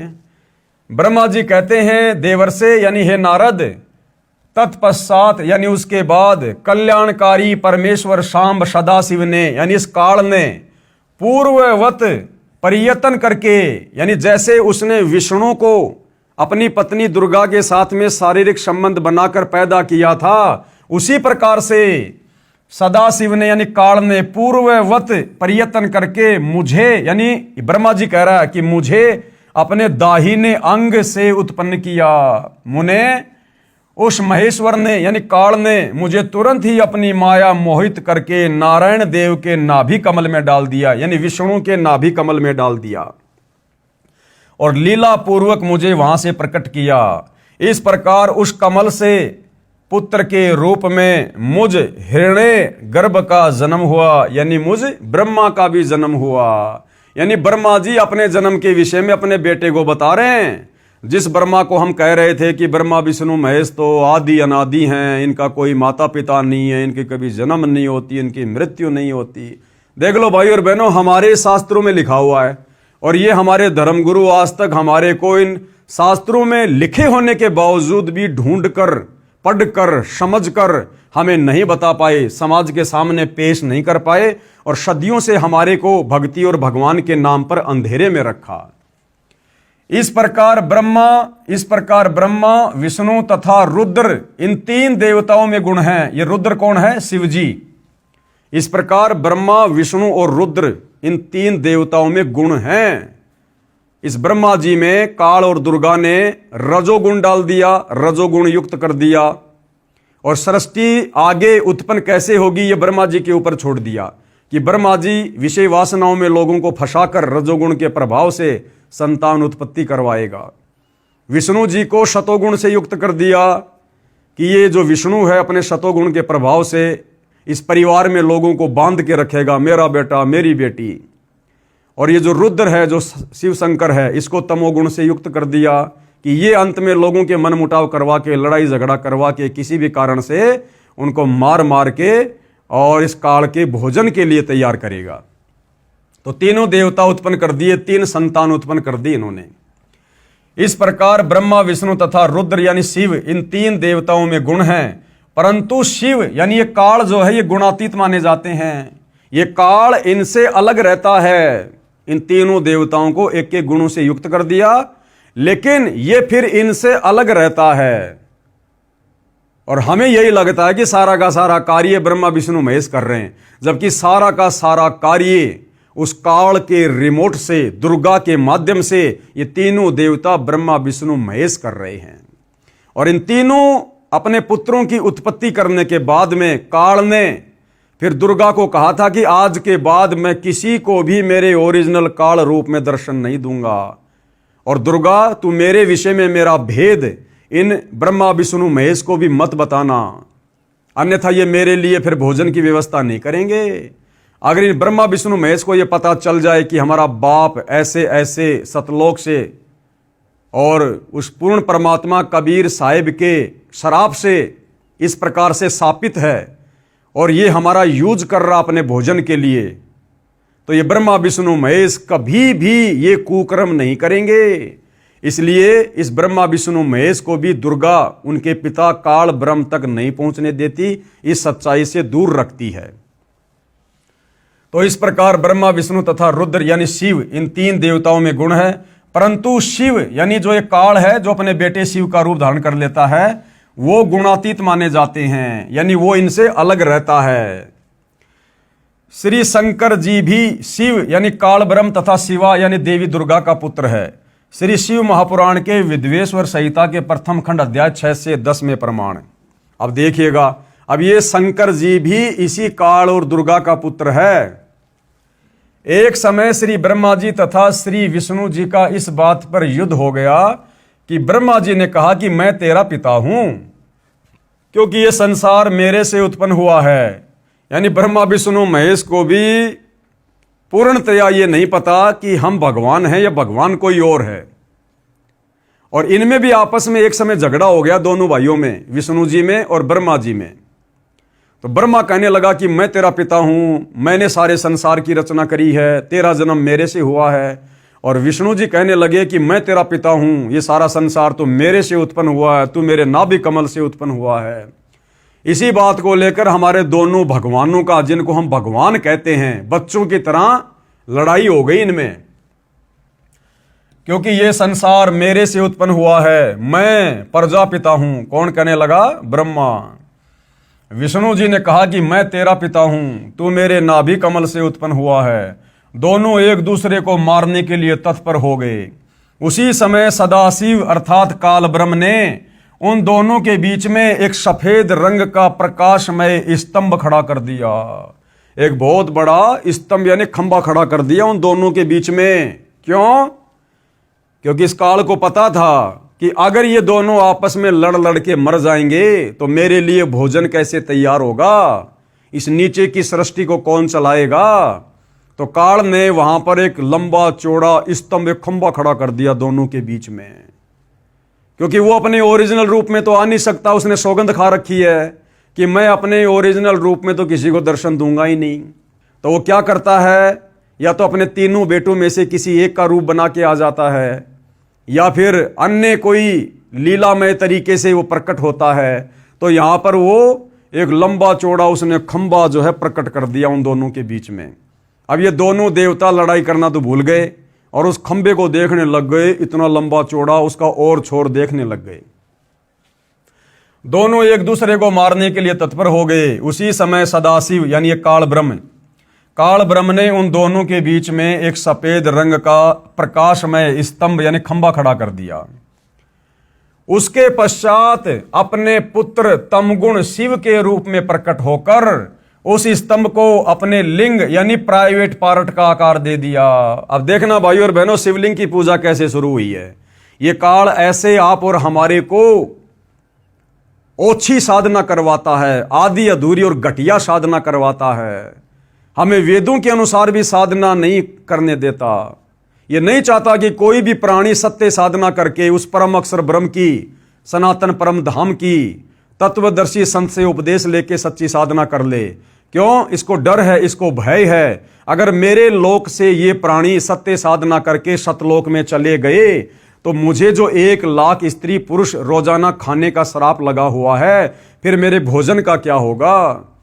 तो ये काल हमें इसी प्रकार से भाई और बहनों पेड़ पौधों की पूजा पे, जानवरों की पूजा पे, देवी देवताओं की पूजा पे, ब्रह्मा विष्णु महेश की पूजा पे, तीर्थों की पूजा पे, धामों की पूजा पे, श्राद्ध निकालना, प्रेत पूजा, भूत पूजा, ये पितृ पूजा, कावड़ लाना, ये हमें इस प्रकार की शास्त्र विरुद्ध साधनाओं के ऊपर लगा के रखता है ताकि हम जन्मते रहें, मरते रहें और हम इसका भोजन बनते रहें।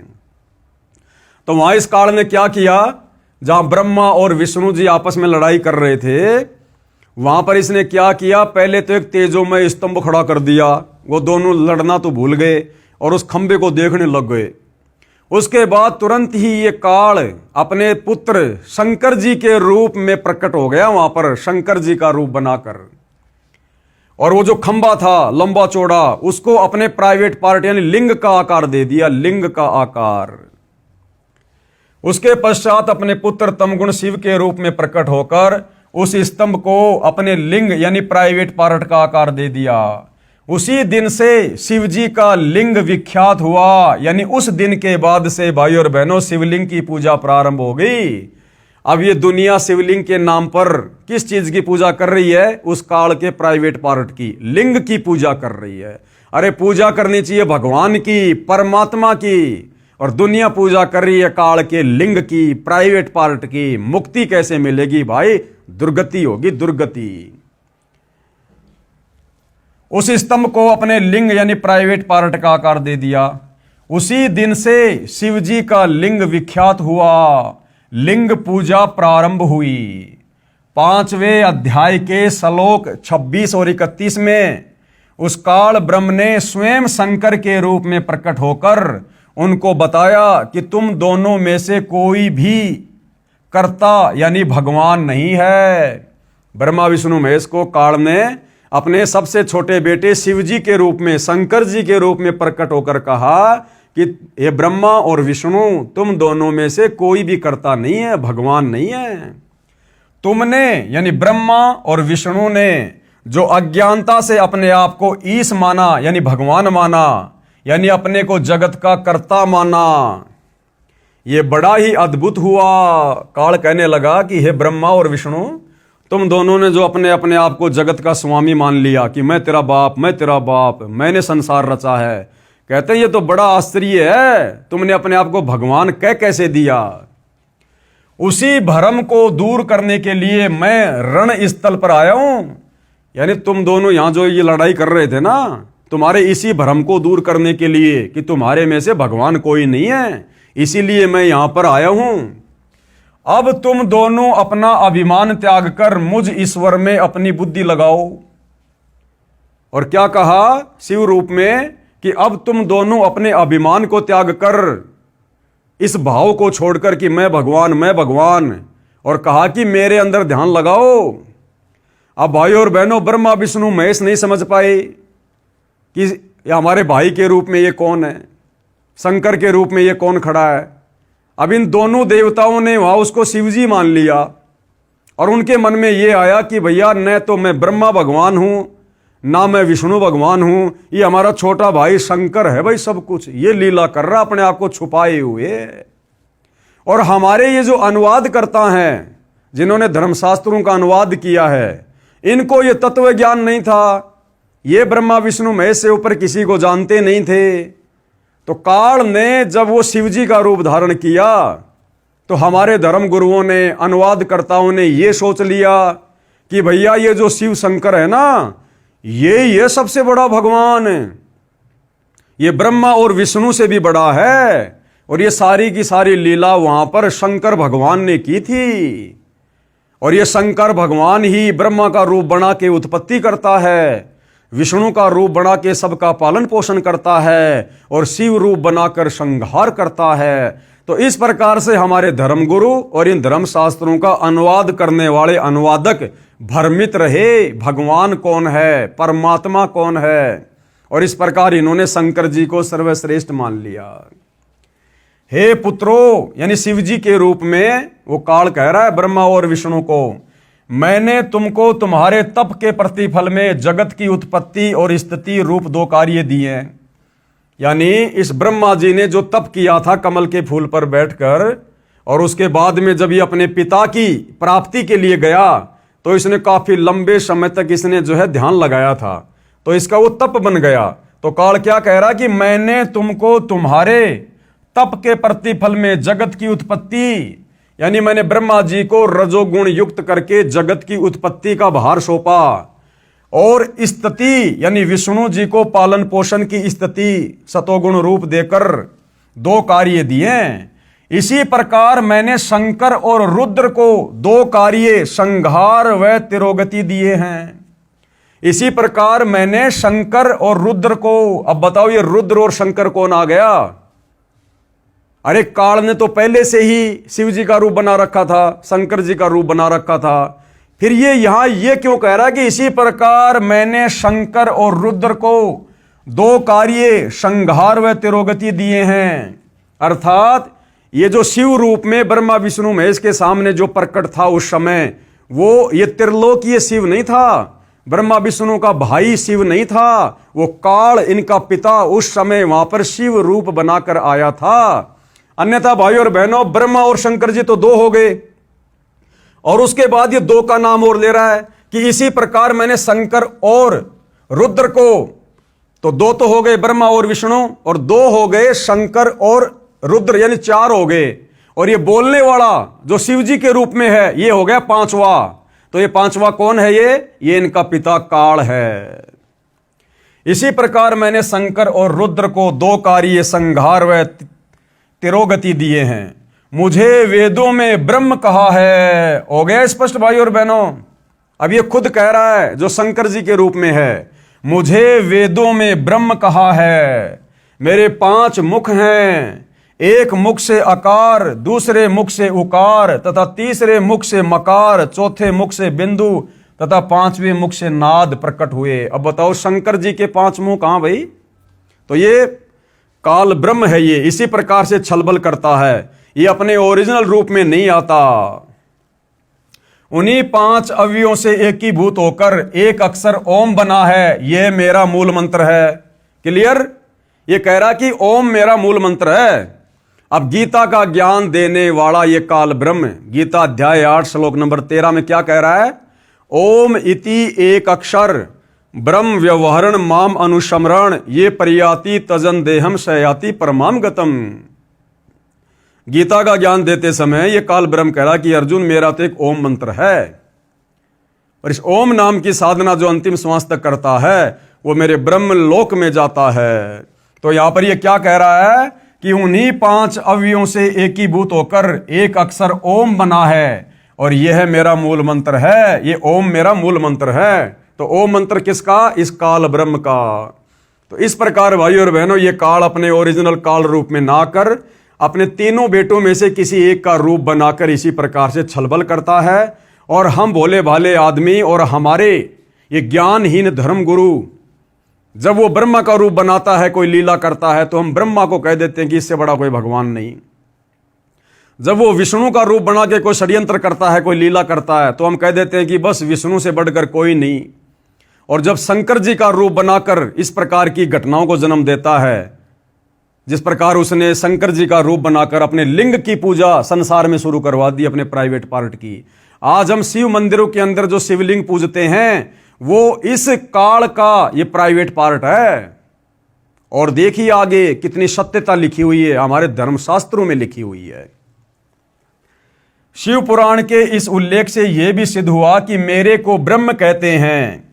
5 अक्षरों से बना एक ओम मेरा मूल मंत्र है, जो मेरी साधना है। गीता अध्याय 8 श्लोक 13 में भी इसी ब्रह्म ने कहा है कि माम ब्रह्म यानी मुझ ब्रह्म का सुमरण करने का एक ओम अक्षर है। इससे भी स्वयं सिद्ध है कि गीता का ज्ञान काल ब्रह्म ने श्री कृष्ण जी के शरीर में प्रेतवत प्रवेश करके बोला। गीता जी का ज्ञान इसी काल ब्रह्म ने श्री कृष्ण जी के शरीर में प्रवेश करके बोला। हम नादान दुनिया वालों को तो श्री कृष्ण दिखाई दे रहा था, लेकिन कृष्ण जी में प्रवेश करके गीता का ज्ञान किसने बोला? इस काल ने। जिस प्रकार ब्रह्मा और विष्णु जी युद्ध कर रहे थे और उन दोनों के बीच में शिव जी का रूप बनाकर कौन आ गया? ये काल। और हम नादानों ने क्या समझ लिया कि शिव जी ही सबसे बड़े भगवान हैं। तो ऐसे भाइयों और बहनों ये छलबल करता है। अब देखो, लिंग व लिंगी की पूजा करने को कहना, अब वहीं से इसने अपने प्राइवेट पार्ट लिंग और दुर्गा के प्राइवेट पार्ट लिंगी की पूजा करनी शुरू करवा दी। क्योंकि जब ब्रह्मा और विष्णु जी दोनों युद्ध कर रहे थे तो शिव का रूप बनाकर तो काल आ गया, और पार्वती का रूप बनाकर ये अपनी पत्नी दुर्गा को ले आया।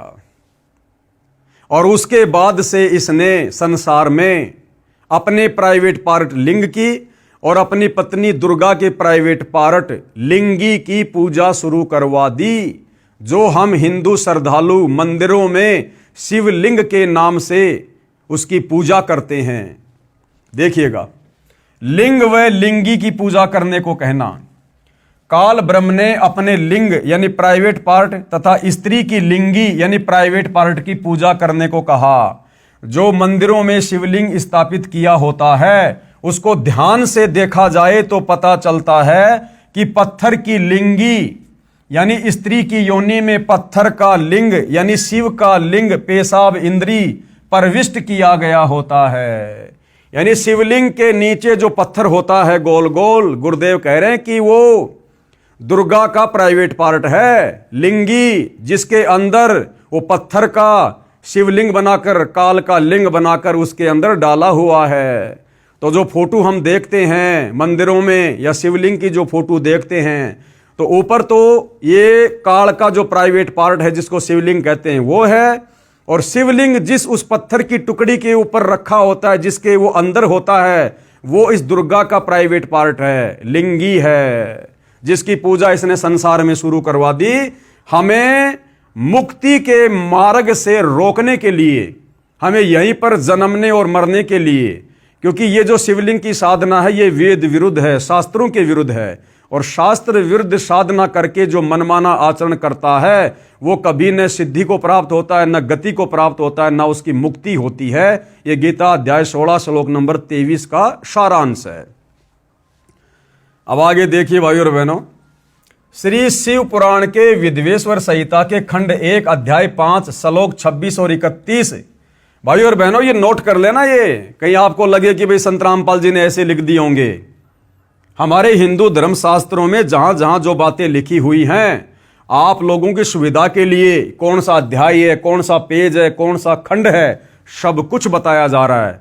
और अभी तो आपको मौखिक बताया जा रहा है, उसके बाद एक एक शब्द जो सतगुरु रामपाल जी ने यहां बताया, ऐसा का ऐसा हमारे धर्मशास्त्र में लिखा हुआ है, जिसको हम सिरोधार्य मानते हैं। श्री शिव पुराण के विद्वेश्वर संहिता के खंड 1 अध्याय 5 श्लोक 26 से 31 तथा अध्याय 9 श्लोक 40 से 46 में प्रमाण है। इनकी फोटोकॉपी आगे लगाई गई है, कृपया वहां पर पढ़ें, विचार करें कि यह कितनी बेशर्मी की बात है। यह शिवलिंग की पूजा, लिंग और लिंगी की पूजा, यह हिंदू समाज के लिए कितनी बेशर्मी की बात है। ना यह शिवलिंग पूजा का विधान कहीं गीता में है, ना कहीं वेदों में है। यह काल इस प्रकार से ओछी आदि अधूरी घटिया साधनाओं को जन्म देता है। विचार करें कि यह कितनी बेशर्मी की बात है, कितना अभद्र मजाक काल ब्रह्म ने किया। ब्रह्मा तथा विष्णु से कहा कि तुम इस मेरे लिंग व लिंगी यानी स्त्री योनि की पूजा करो। वहां पर शिव जी के रूप में प्रकट होकर इस काल ने लिंग और लिंगी की पूजा शुरू करवा दी। पेश है श्री वेंकटेश्वर प्रेस मुंबई से प्रकाशित संस्कृत हिंदी अनुवाद वाली शिव महापुराण के विद्वेश्वर संहिता खंड के अध्याय 5, 6, 7, 8, 9 तथा 10 से संबंधित प्रकरण की फोटोकॉपी। अब देखिए भाई और बहनों, अभी तक जो बातें आपको बताई गई है, अब ये उसी पवित्र हिंदू धर्म के शास्त्र से आपको दिखाई जा रही है, जो आपको ऊपर बता दिया गया, कौन सा अध्याय है, कौन सा खंड है, कौन सा पेज है। अब ध्यान से पढ़ लीजिएगा। हे योगिंद्र, मैं उस लिंगाविर्भाव का लक्षण सुनाना चाहता हूं। नंदीकेश्वर बोले, हे वत्स सुनो, मैं तुम्हारी प्रीति से कहता हूं, पूर्व काल में जो पहला कल्प था, जो लोक में विख्यात है, उस समय महात्मा ब्रह्म और विष्णु परस्पर युद्ध हुआ। यानी महात्मा ब्रह्मा और विष्णु जी का युद्ध शुरू हुआ। उनके मान के दूर करने को, उनके मान यानी उनके घमंड को, उनके अहंकार को दूर करने के लिए, जो ब्रह्मा कह रहा था कि मैं तेरा पिता, विष्णु कह रहा था मैं तेरा पिता, उनके मान दूर करने को उनके बीच में उन निष्कल परमात्मा ने यानी उस काल ब्रह्म ने स्तंभ रूप अपना स्वरूप दिखाया और लंबा चौड़ा स्तंभ खड़ा कर दिया दोनों के बीच में। तब जगत के हित की इच्छा से निर्गुण शिव ने यानी उस काल ब्रह्म ने उस तेजोमय स्तंभ से अपने लिंग कार का स्वरूप दिखाया। ब्रह्मा विष्णु महेश जब युद्ध कर रहे थे, उनके बीच में इस काल ने एक तेजोमय लिंग खड़ा कर दिया था, स्तंभ। और बाद में क्या किया काल ने, उस स्तंभ को अपने प्राइवेट पार्ट, अपने लिंग का आकार दे दिया। उसी दिन से लोक में यानी संसार में वह निष्कल शिवजी का लिंग विख्यात हुआ। उसी दिन से भाई और बहनों ये शिवलिंग की पूजा शुरू हो गई, उस काल के प्राइवेट पार्ट की। यह आप लोगों के सामने है, हिंदी संस्कृत दोनों साथ में है। ये कोई दक्षिणी अफ्रीका के लोगों का शास्त्र नहीं है भाई और बहनों, ये विशेषकर हिंदू समाज से जुड़े भाई बहनों का अति पूजनीय और शिरोधार्य शास्त्र है। अब पढ़िएगा आगे। सगुण रूप में बेर रूप की कल्पना की गई। देवताओं की वह बेर पूजा इच्छानुसार भोगों की देनहारी है, परंतु शिव का लिंग बेर भोग और मोक्ष दोनों को देने वाला है। यानी फिर उसकी लिंग पूजा की महिमा बता दी गई। इति शिव महापुराण विद्वेश्वर संहिता भाषाया पंचोध्याय। नंदीकेश्वर बोले, हे योगिंदर, आगे एक समय विष्णु भगवान शेष सैया अपने गरुड़ आदि पार्षदों युक्त लक्ष्मी सहित शयन कर रहे थे। यानी आगे बता रहे हैं कि एक समय भगवान विष्णु लक्ष्मी और अपने नौकरों के साथ में शेष सैया पर विराजमान थे, आनंद ले रहे थे, विश्राम कर रहे थे। उस समय ब्रह्म ज्ञानियों में श्रेष्ठ ब्रह्मा जी अपनी इच्छा से ही वहां आए। उस समय क्या हुआ कि ब्रह्मा जी अपनी इच्छा से घूमता घूमता वहां श्री विष्णु जी के पास चला गया। सब प्रकार सुंदर सेज पर शयन करते हुए कमल लोचन विष्णु जी से पूछने लगे। और ब्रह्मा जी ने विष्णु जी से क्या पूछा? ब्रह्मा जी ने विष्णु जी से पूछा कि तुम कौन हो जो मुझे देखकर अभिमानी पुरुष के समान शयन करते हो। यानी भाई और बहनों, जब ब्रह्मा जी वहां गए विष्णु जी के पास में, तो विष्णु जी ने ब्रह्मा जी का आदर सत्कार नहीं किया, ये भी नहीं पूछा कि आओ ब्रह्मा जी, बैठो ब्रह्मा जी, उल्टा मुंह फेर लिया ब्रह्मा जी को देखकर। तो ब्रह्मा जी ने क्या कहा, तुम कौन हो जो मुझे देखकर अभिमानी पुरुष शयन करते हो, हे वत्स। ब्रह्मा जी बोले विष्णु को, हे बेटा उठो, देखो मैं तुम्हारा स्वामी आया हूं, यानी मैं तेरा भगवान आया हूं, मैं तेरा बाप आया हूं। और आए हुए गुरु को देखकर जो अभिमान करता है, उस द्रोही मूड का प्रायश्चित होना निश्चित है। और इस प्रकार से जो आदर सम्मान नहीं करता है तो उसका घमंड तोड़ना जरूरी हो जाता है। यह सुनकर विष्णु जी के अंतर में तो क्रोध हुआ। अब ये बातें सुनकर ब्रह्मा जी के मुंह से अब विष्णु जी के अंदर तो आया गुस्सा, लेकिन बाहर से बिल्कुल शांत बने रहे। ये सुनकर विष्णु जी के अंतर में तो क्रोध हुआ, परंतु बाहर से शांत रहे और बोले, हे वत्स। अब विष्णु जी प्यार से क्या बोले ब्रह्मा को, हे बेटा तुम्हारा मंगल हो, बैठो इस आसन पर विराजो। कि अगर तेरे को बैठने की ज्यादा चाहत है ना तो बैठ जा भाई तू इस आसन पे। इस समय तुम्हारा नेत्र कुटिल और तुम्हारा मुख वक्र क्यों हो रहा है, कि तेरी आंखें और तेरा मुंह टेढ़ा मेढ़ा क्यों हो रहा है, विष्णु ने पूछा ब्रह्मा जी से। ब्रह्मा जी बोले, हे वत्स विष्णु, हे बेटा विष्णु, तुमको समय के प्रभाव से अभिमान है कि तेरे को घमंड हो गया है। हे पुत्र, ब्रह्मा जी कह रहे हैं विष्णु को, हे पुत्र मैं तुम्हारा रक्षक और जगत का पितामह हूं। विष्णु जी बोले, ये तो सब जगत मुझ में स्थित है, तुम चोर के समान किस प्रकार अपना कह रहे हो। अब विष्णु जी कह रहे, भैया ये संसार तो मेरा है, तुम चोरों की तरह क्यों इसको अपना कह रहे हो। यानी ये हमारे भगवान है भाई और बहनों, हमारे परमात्मा हैं ब्रह्मा विष्णु जी, जिनको दुनिया पूज रही है। अब हमें क्या शिक्षा मिलेगी इन भगवानों से। अरे दो भैंसे जैसे आपस में लड़ते हैं ना, कोई भैंसा दूसरे भैंसे की जमीन में चला जाता, उसके क्षेत्र में चला जाता, तो दूसरा भैंसा कैसे लड़ता है, झगड़ता है, मारने को दौड़ता है। ये हमारे भगवानों के लक्षण हैं, श्री ब्रह्मा जी श्री विष्णु जी को। तो सोचो हम क्या शिक्षा लेंगे इनसे। तुम मेरी नाभि कमल से उत्पन्न हुए हो, तुम मेरे नाभि कमल से उत्पन्न हुए हो। बीच में भाई और बहनों ये संस्कृत है। तो विष्णु जी क्या कह रहे हैं ब्रह्मा जी को, कि तुम मेरे नाभि कमल से उत्पन्न हुए हो, इससे मेरे पुत्र हो। विष्णु जी कह रहे हैं, भैया तू मेरा बेटा है, तू तो मेरे नाभि कमल से उत्पन्न हुआ है, मुझे पुत्र कहना व्यर्था है, इसलिए मुझ विष्णु को अपना बेटा कहना बेकार है। नंदी केश्वर बोले, इस प्रकार ब्रह्मा विष्णु दोनों ही रजोगुण से मुग्ध होकर विवाद करने लगे। वो दोनों देवता आपस में गुट्टम गुट्टा लड़ाई झगड़ा करने लग गए। ब्रह्मा जी और विष्णु जी हमारे भगवान, हिंदू समाज के भगवान। मैं श्रेष्ठ हूं, मैं स्वामी हूं, ऐसा कहकर एक दूसरे को मारने की इच्छा से युद्ध करने में उत्सुक हुए। दोनों ने बांस मार लिए, हथियार निकाल लिए कि मैं भगवान, मैं भगवान।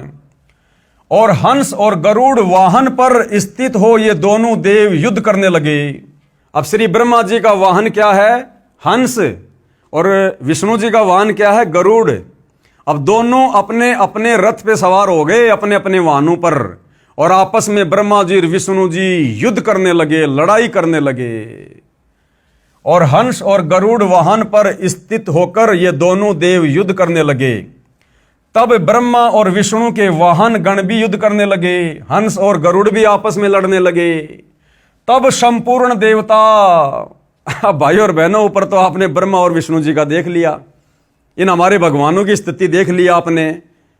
बच्चों से ज्यादा दिमाग नहीं है इनमें, बच्चों से ज्यादा, जो कह रहे हैं कि हम संसार को चला रहे हैं। अरे संसार को चलाने वाले अगर ऐसे बच्चों की तरह लड़ेंगे मरेंगे तो संसार का क्या होगा। फिर ये संसार कौन चला रहा है। और आगे देखना, हमारे देवी देवता जिनकी हम पूजा पाठ करते हैं, दोनों भाई आपस में लड़ रहे हैं और हमारे देवी देवता ऊपर से उनके ऊपर फूल बरसा रहे हैं। वाह जी वाह, बड़ा अद्भुत युद्ध हो रहा है, ऐसा युद्ध हमने पहले कभी देखा ही नहीं। हमारे देवी देवता उन पर फूल बरसा रहे कि लड़ो मरो कटो। अरे जबकि दो व्यक्ति आपस में युद्ध करते हैं, लड़ाई झगड़ा करते हैं, तो अन्य लोगों का फर्ज बनता है कि उनकी लड़ाई को रुकवाओ। हमारे देवी देवताओं का फर्ज तो यह बनता था, उनके आगे जाके हाथ जोड़ के खड़े होते कि हे देवो, हम तो आपको सर्वश्रेष्ठ मानते हैं और आप देव होकर आपस में लड़ रहे हो, झगड़ रहे हो, फिर हमारे जैसे छोटे मोटे देवताओं का क्या होगा? हमारी तरफ भी देखो। तो देवताओं ने तो बीच बचाव करना चाहिए था, लेकिन हमारे देवता जलती हुई आग में घी डाल रहे हैं, ऊपर से फूल बरसा रहे हैं। ब्रह्मा और विष्णु के वाहन गण भी युद्ध करने लगे। तब संपूर्ण देवता, सारे के सारे देवता, ये 33 करोड़ विमानों में बैठकर उस महा अद्भुत युद्ध देखने को चले आए। यानी ये अपना मनोरंजन करने के लिए आ गए देवी देवता, और आकाश में उनके ऊपर फूल बरसाने लगे। बताओ, वो लड़ रहे हैं और वो लड़ते हुए के ऊपर फूल बरसा रहे हैं। तब विष्णु जी ने गुस्से में आकर ब्रह्मा जी की छाती में लात मार दी, घुसा मार दिया। ये हैं हमारे प्रधान देवता। अब आगे क्या कहा जा रहा है? हे कुमार, इस प्रकार मधुर वाणी से पार्वती पति शंकर ने उन सब देवताओं को संतुष्ट किया। तब शिव ने अपने 100 गणों को उस समर स्थल में जाने की आज्ञा दी जहां ब्रह्मा और विष्णु थे। तब शंकर के पयान समय में अनेक प्रकार के बाजे बजने लगे। अनेक प्रकार के वाहनों पर ये विधिवत भूषण पहरे गणेश्वर चलने को उद्यत हुए। प्रणव के समान आकाश से सर्वत्र व्याप्त पंचमंडल से मंडित भद्र रथ में अंबिका पति गिरीश चढ़े। पुत्र तथा गण भी संग हुए। उस समय इंद्रादि देवता उनके पीछे चलने लगे। सुंदर ध्वजा व्यजन चमर पुष्प वर्षा संगीत नृत्य बाजों से सम्मानित हो शिवजी पार्वती सहित ब्रह्मा विष्णु के निकट समर भूमि में सेना सहित गए। अब वहां पर भाई और बहनों, इन दोनों के छोटे भाई शंकर जी भी पहुंच गए अपने सहपरिवार उस युद्ध को देखने के लिए। बताओ, युद्ध कोई देखने की चीज है, कोई मनोरंजन की चीज है? और जाकर मेघों के मध्य में छिपकर, यानी बादलों के बीच में छुपकर वो लड़ाई देखने लगे। उनका निरंतर होने वाला युद्ध देखा। उस समय बाजों की ध्वनि नहीं होती थी और बड़ा गणों का भी शब्द शांत हो गया। उस समय ब्रह्मा और विष्णु परस्पर एक दूसरे को मारने की इच्छा से माहेश्वर और पाशुपताशरे तथा अस्त्रों की ज्वाला मानो त्रिलोकी भस्म करने लगे। तब शिवजी ने वह अकाल प्रलय देखकर महाअग्नि के समान, महाभयंकर आकृति के समान उन दोनों के बीच में वह निर्गुण ब्रह्म स्थिर हुए। फिर से भाई और बहनों, वहां पर इस काल बलि को आना पड़ा। इस काल बलि ने फिर से वहां पर अपना एक तेजोमय रूप प्रकट कर दिया। वहां पर अग्नि के समान भयंकर ज्वाला उठाता हुआ एक रूप उसने, स्तंभ उसने वहां पर प्रकट कर दिया कि ये नादान फिर से मरेंगे, फिर से लड़ेंगे। ये इस संसार की सृष्टि स्थिति को कौन चलाएगा? मेरे भोजन को कौन तैयार करेगा? तो इस काल बलि को, इस ब्रह्म को फिर से आना पड़ा वहां पर। और क्या कह रहे हैं? महाअग्नि के समान, स्तंभ के समान, महाभयंकर आकृति के समान उन दोनों के बीच में वह निर्गुण ब्रह्म स्थिर हुए। वह लोक क्षय करने में समर्थ अस्त्र उस महाअग्नि के प्रकट होते ही क्षण मात्र में निपतित हो गया। यानी ब्रह्मा विष्णु महेश के वो अस्त्र शस्त्र फैल हो गए जब काल ने वो अग्नि के समान अपना रूप वहां पर जब वो प्रकट किया। यह अस्त्र शांत होने का अद्भुत चित्र देख, ये अद्भुत आकार क्या है? अब श्री ब्रह्मा जी और विष्णु ने देखा कि ये क्या आ गई बला, इसके आते तो हमारे अस्त्र शस्त्र फैल हो गए। दोनों उसको देखने लगे। ऐसा ब्रह्मा और विष्णु परस्पर कहने लगे, यह इंद्रिय अगोचर स्तंभ अग्नि रूपशा क्या उठा है? हम दोनों को इसका ऊपर और नीचे का भाग देखना चाहिए कि यह कहां से आया हुआ है। इस प्रकार कहकर दोनों वीर मानी परस्पर मिलकर उसकी परीक्षा करने को बहुत शीघ्रता से गए। हम दोनों के मिलने से यह कार्य नहीं होगा, ऐसा कहकर विष्णु शुकर शरीर धारण कर, यानी सुअर का शरीर धारण किया विष्णु जी ने, और उसके मूल भाग को देखने नीचे चले गए। नीचे पाताल में चला गया नीचे देखने के लिए। और ब्रह्मा जी हंस का रूप धारण करके ऊपर का भाग देखने को गए। हरि यानी विष्णु पाताल स्थान को भेद कर दूर तक चले गए, परंतु उस अग्नि के समान प्रज्वलित स्तंभ का पार नहीं पाया और शांत होकर हरि उस युद्ध स्थान में चले आए। और ब्रह्मा जी आकाश मार्ग में चले गए। उन्होंने वहां केतकी का किंचित होना अद्भुत पुष्प देखा। यद्यपि वो बहुत वर्षों से टूटा था, परंतु उसमें बड़ी सुगंध थी और मलिन न था। ब्रह्मा और विष्णु के कृत्यों को देखकर भगवान परमेश्वर कौन? ये काल, ब्रह्मा और विष्णु के ऐसे इस कर्म को देखकर इस भगवान काल ने, परमेश्वर ने, स्तंभ है सो जगत के दर्शन और पूजन के निमित्त अणु मात्र बहुत छोटा हो जाएगा। ये लिंग मुक्ति और मुक्ति का साधन होगा। इसके दर्शन, स्पर्शन और ध्यान से ही प्राणियों के जन्म मरण छूट जाएंगे। यानी फिर से उसने वो लिंग पूजा शुरू कर दी जो अग्नि पर्वत के समान प्रादुर्भूत है। सो यह अरुणाचल नाम से जगत में विख्यात होगा। ये बड़ा भरी तीर्थ होगा। यहाँ प्राणियों के निवास करने या तनु त्यागने से मुक्ति हो जाएगी। यानी जो यहाँ पर आकर शरीर त्यागेगा उसकी मुक्ति हो जाएगी। रथ यात्रा, उत्सव, कल्याण और जनों के निवास योग्य ये स्थान होगा। यहाँ किया हुआ जप तप हवन करोड़ गुना हो जाएगा। ऐसी उल्टी साधना पर इस काल ने पूरे संसार को लगा रखा है। हमारे सब क्षेत्रों से ये श्रेष्ठ होगा। यहाँ मेरा स्मरण करते ही प्राणी मुक्त हो जाएंगे। इस प्रकार ये क्षेत्र महान और अत्यंत शोभित होगा। सब प्रकार के कल्याणदायक और सब प्रकार मुक्तिदायक होगा। जो यहाँ, अब ये काल ब्रह्म क्या कह रहा है? जो यहाँ लिंग में मुझ लिंगेश्वरी की पूजा करेंगे उन्हें शालोक्य, सामीप्य, सारूप्य, सृष्टि, सामुज्य ये पांचों मुक्ति क्रिया के फल को प्राप्त हो जाएगी। और यहाँ पूजन करने से तुम भी सब मनोरथों को प्राप्त होंगे। नंदीकेश्वर बोले, इस प्रकार भगवान ने उन नम्र हुए ब्रह्मा और विष्णु पर अनुग्रह करके उनके युद्ध, जो परस्पर उनकी सेना मारी गई थी, उन सबको अपनी शक्ति से जीवाकर उठाया, जिस शक्ति में अमृत की धारा रहती है, और उन दोनों की अज्ञानता और वैर को दूर करने के अर्थ दोनों से कहा, मेरे सकल और निष्कल भेद दो रूप हैं, परंतु और ईश्वर नहीं, इस कारण उनके दो रूप नहीं हो सकते। पहला स्तंभ और पीछे मूर्तिमान रूप। यानी ये दोनों रूप उस काल के ही थे। वो काल ये कहना चाह रहा है कि ये दो रूप नहीं हो सकते, अलग अलग नहीं हो सकते। पहले वो स्तंभ रूप भी मेरा ही था, परंतु और ईश्वर नहीं, इस कारण उसके दो रूप नहीं हो सकते। पहला स्तंभ रूप और पीछे मूर्तिमान रूप धारण किया। इसमें ब्रह्म रूप निष्कल है और ईश्वर रूप सगुण है। मेरे ये दोनों रूप सिद्ध हैं, दूसरे किसी के नहीं हो सकते। इस कारण तुम दोनों को अथवा दूसरों को ईश्वर की प्राप्ति नहीं हो सकती। तुमने जो अज्ञानता से अपने को ईश माना, ये बड़ा अद्भुत हुआ। उसके दूर करने को ही मैं रण क्षेत्र में आया। अब तुम अपना अभिमान त्याग कर मुझ ईश्वर में अपनी बुद्धि लगाओ। मेरे प्रसाद से लोक में सब अर्थ प्रकाश करते हैं। मुझ गुरु के वचन ही तुमको बारंबार प्रमाण है। तुम्हारी प्रीति से ही ये गूढ़ ब्रह्म तव मैं तुमसे कहता हूं। मैं ही पर ब्रह्म हूं और मेरा ही कल अकल रूप है। ब्रह्म होने से मैं ईश्वर हूं। अनुग्राही कही मेरा कर्तव्य है। सर्वव्यापी होने से और जगत के वर्धक होने से मैं ब्रह्मा हूं। हे ब्रह्म केशव, समत्व और व्यापक होने से मैं आत्मा हूं और संपूर्ण जीव आत्मा नहीं है, इसमें संदेह नहीं। अनुग्रह से ही यह सर्ग के अंत तक जो जगत का कर्ते और पंचक है, मैं इस सब का ईश हूं। ये मेरा है, मेरे सिवाय किसी दूसरे का नहीं है।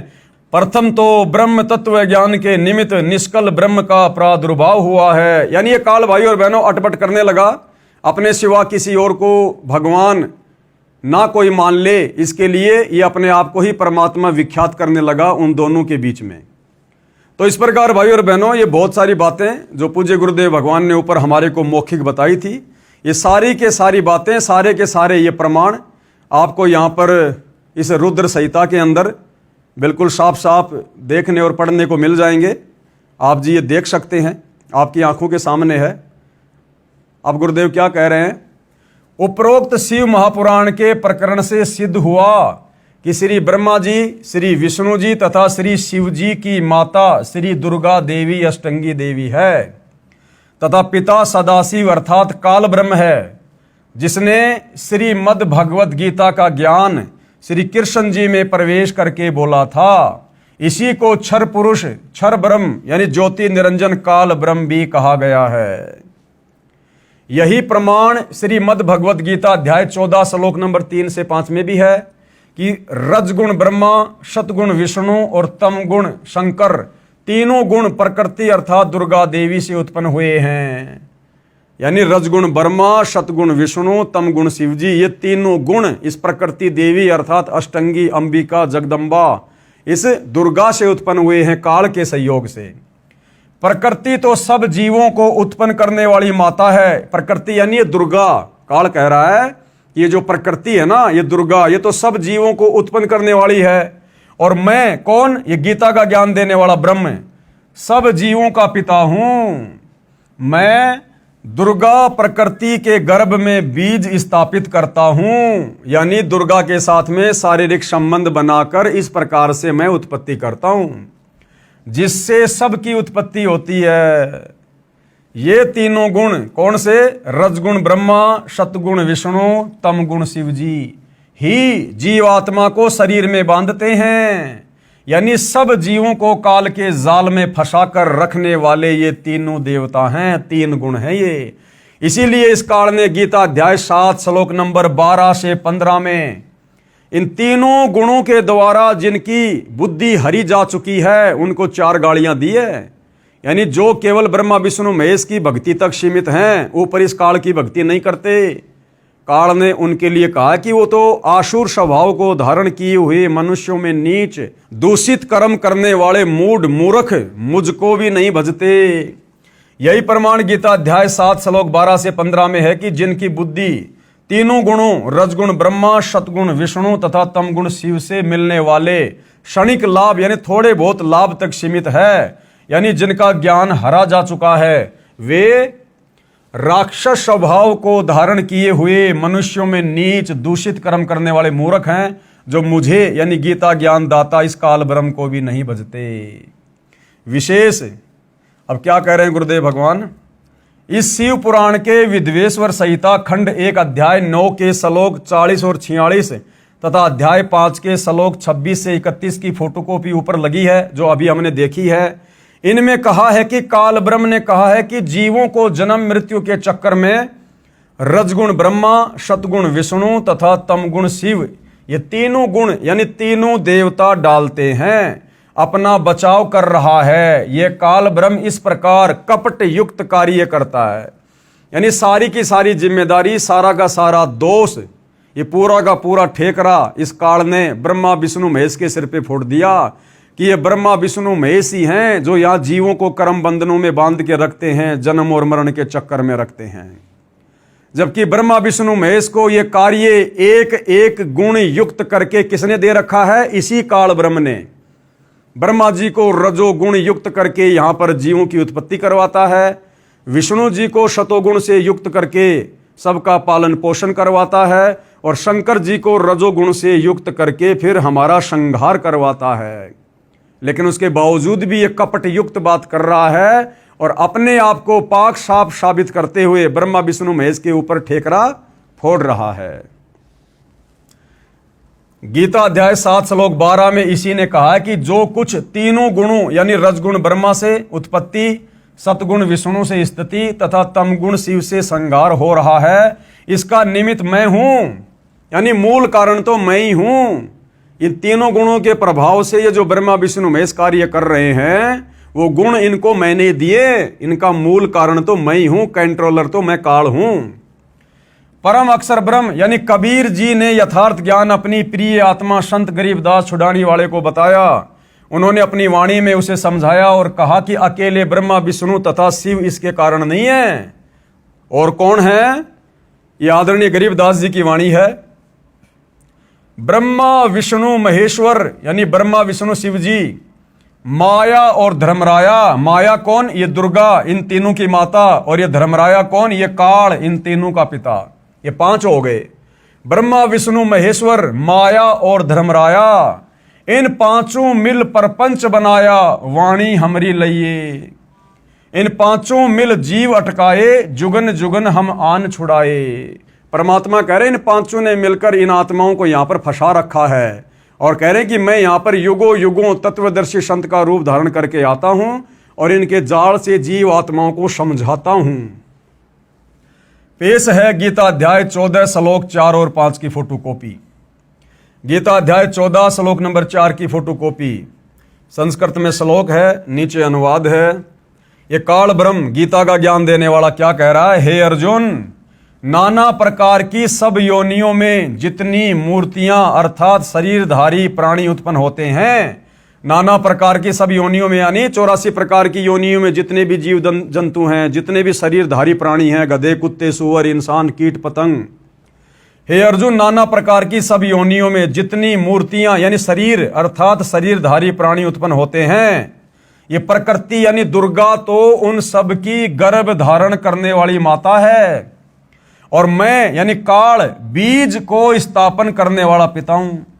यानी ये जो 21 ब्रह्मांड के अंतर्गत जितने भी प्राणी हैं, चाहे ब्रह्मा विष्णु महेश हैं, 33 करोड़ देवी देवता है, ऋषि मुनि है, आप और हमारे जैसे सामान्य इंसान हैं, ये काल गीता अध्याय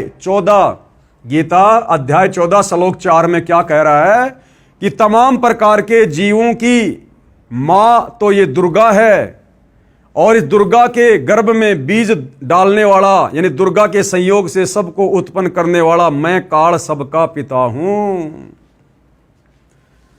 गीता अध्याय 14 श्लोक 5 क्या कह रहा है? सत्वम रज तम इति गुणा प्रकृति संभवा निबंधति महाबाहो देहे देहीनम अव्यम।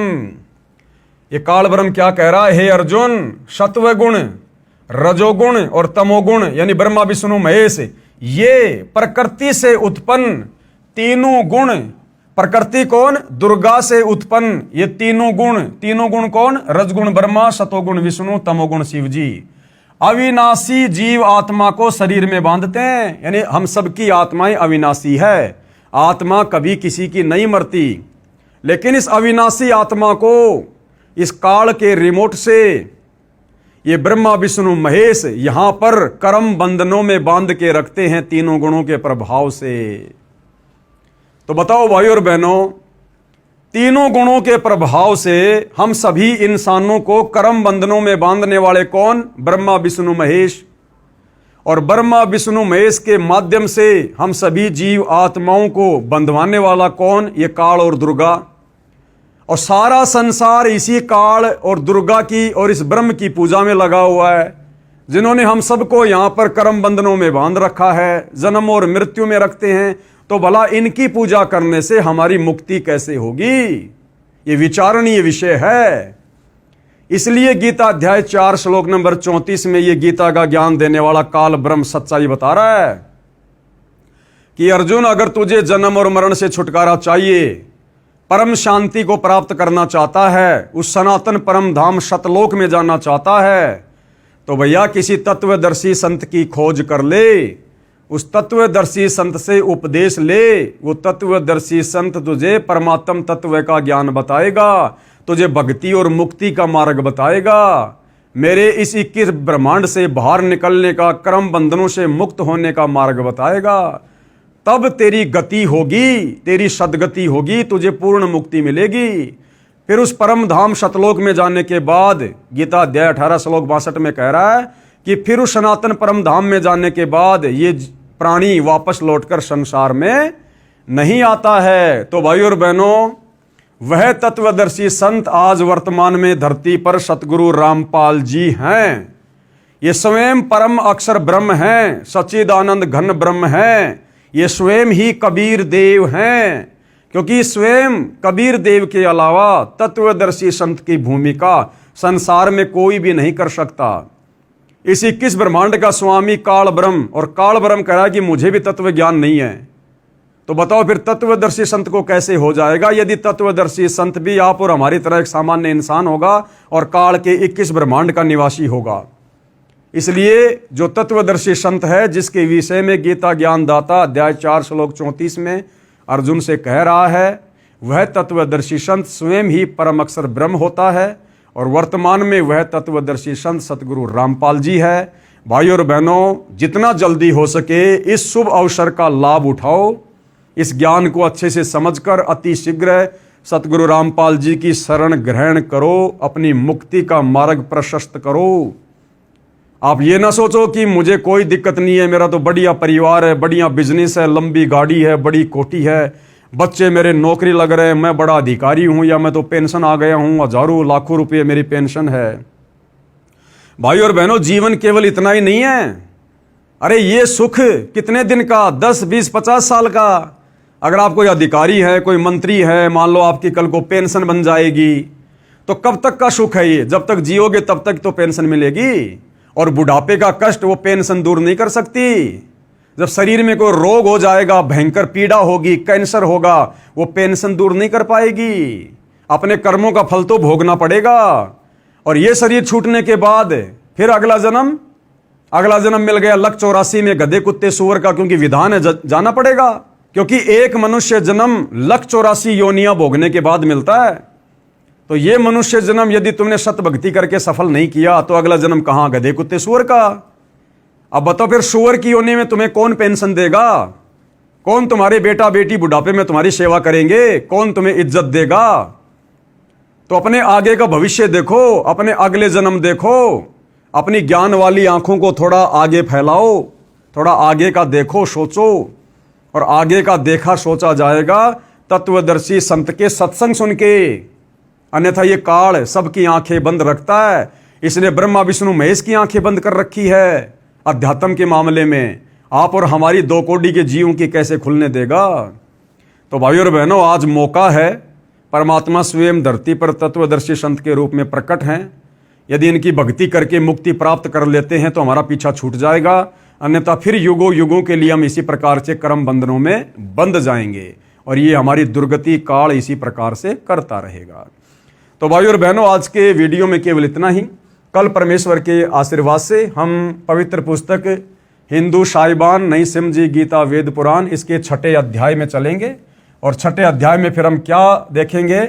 श्री ब्रह्मा, श्री विष्णु व शंकर जी ही 3 देवता है और ये ही 3 गुण हैं जो हमारे को, यानी इस अविनाशी आत्मा को शरीर में बांध के रखते हैं, काल का भोजन बना के रखते हैं। तो आज गुरुदेव के आशीर्वाद से केवल इतना ही। गुरुदेव हम सभी को आज्ञा दें, आशीर्वाद दें, हमारा मार्गदर्शन करें। बंदी छोड़ सतगुरु रामपाल जी भगवान की जय हो।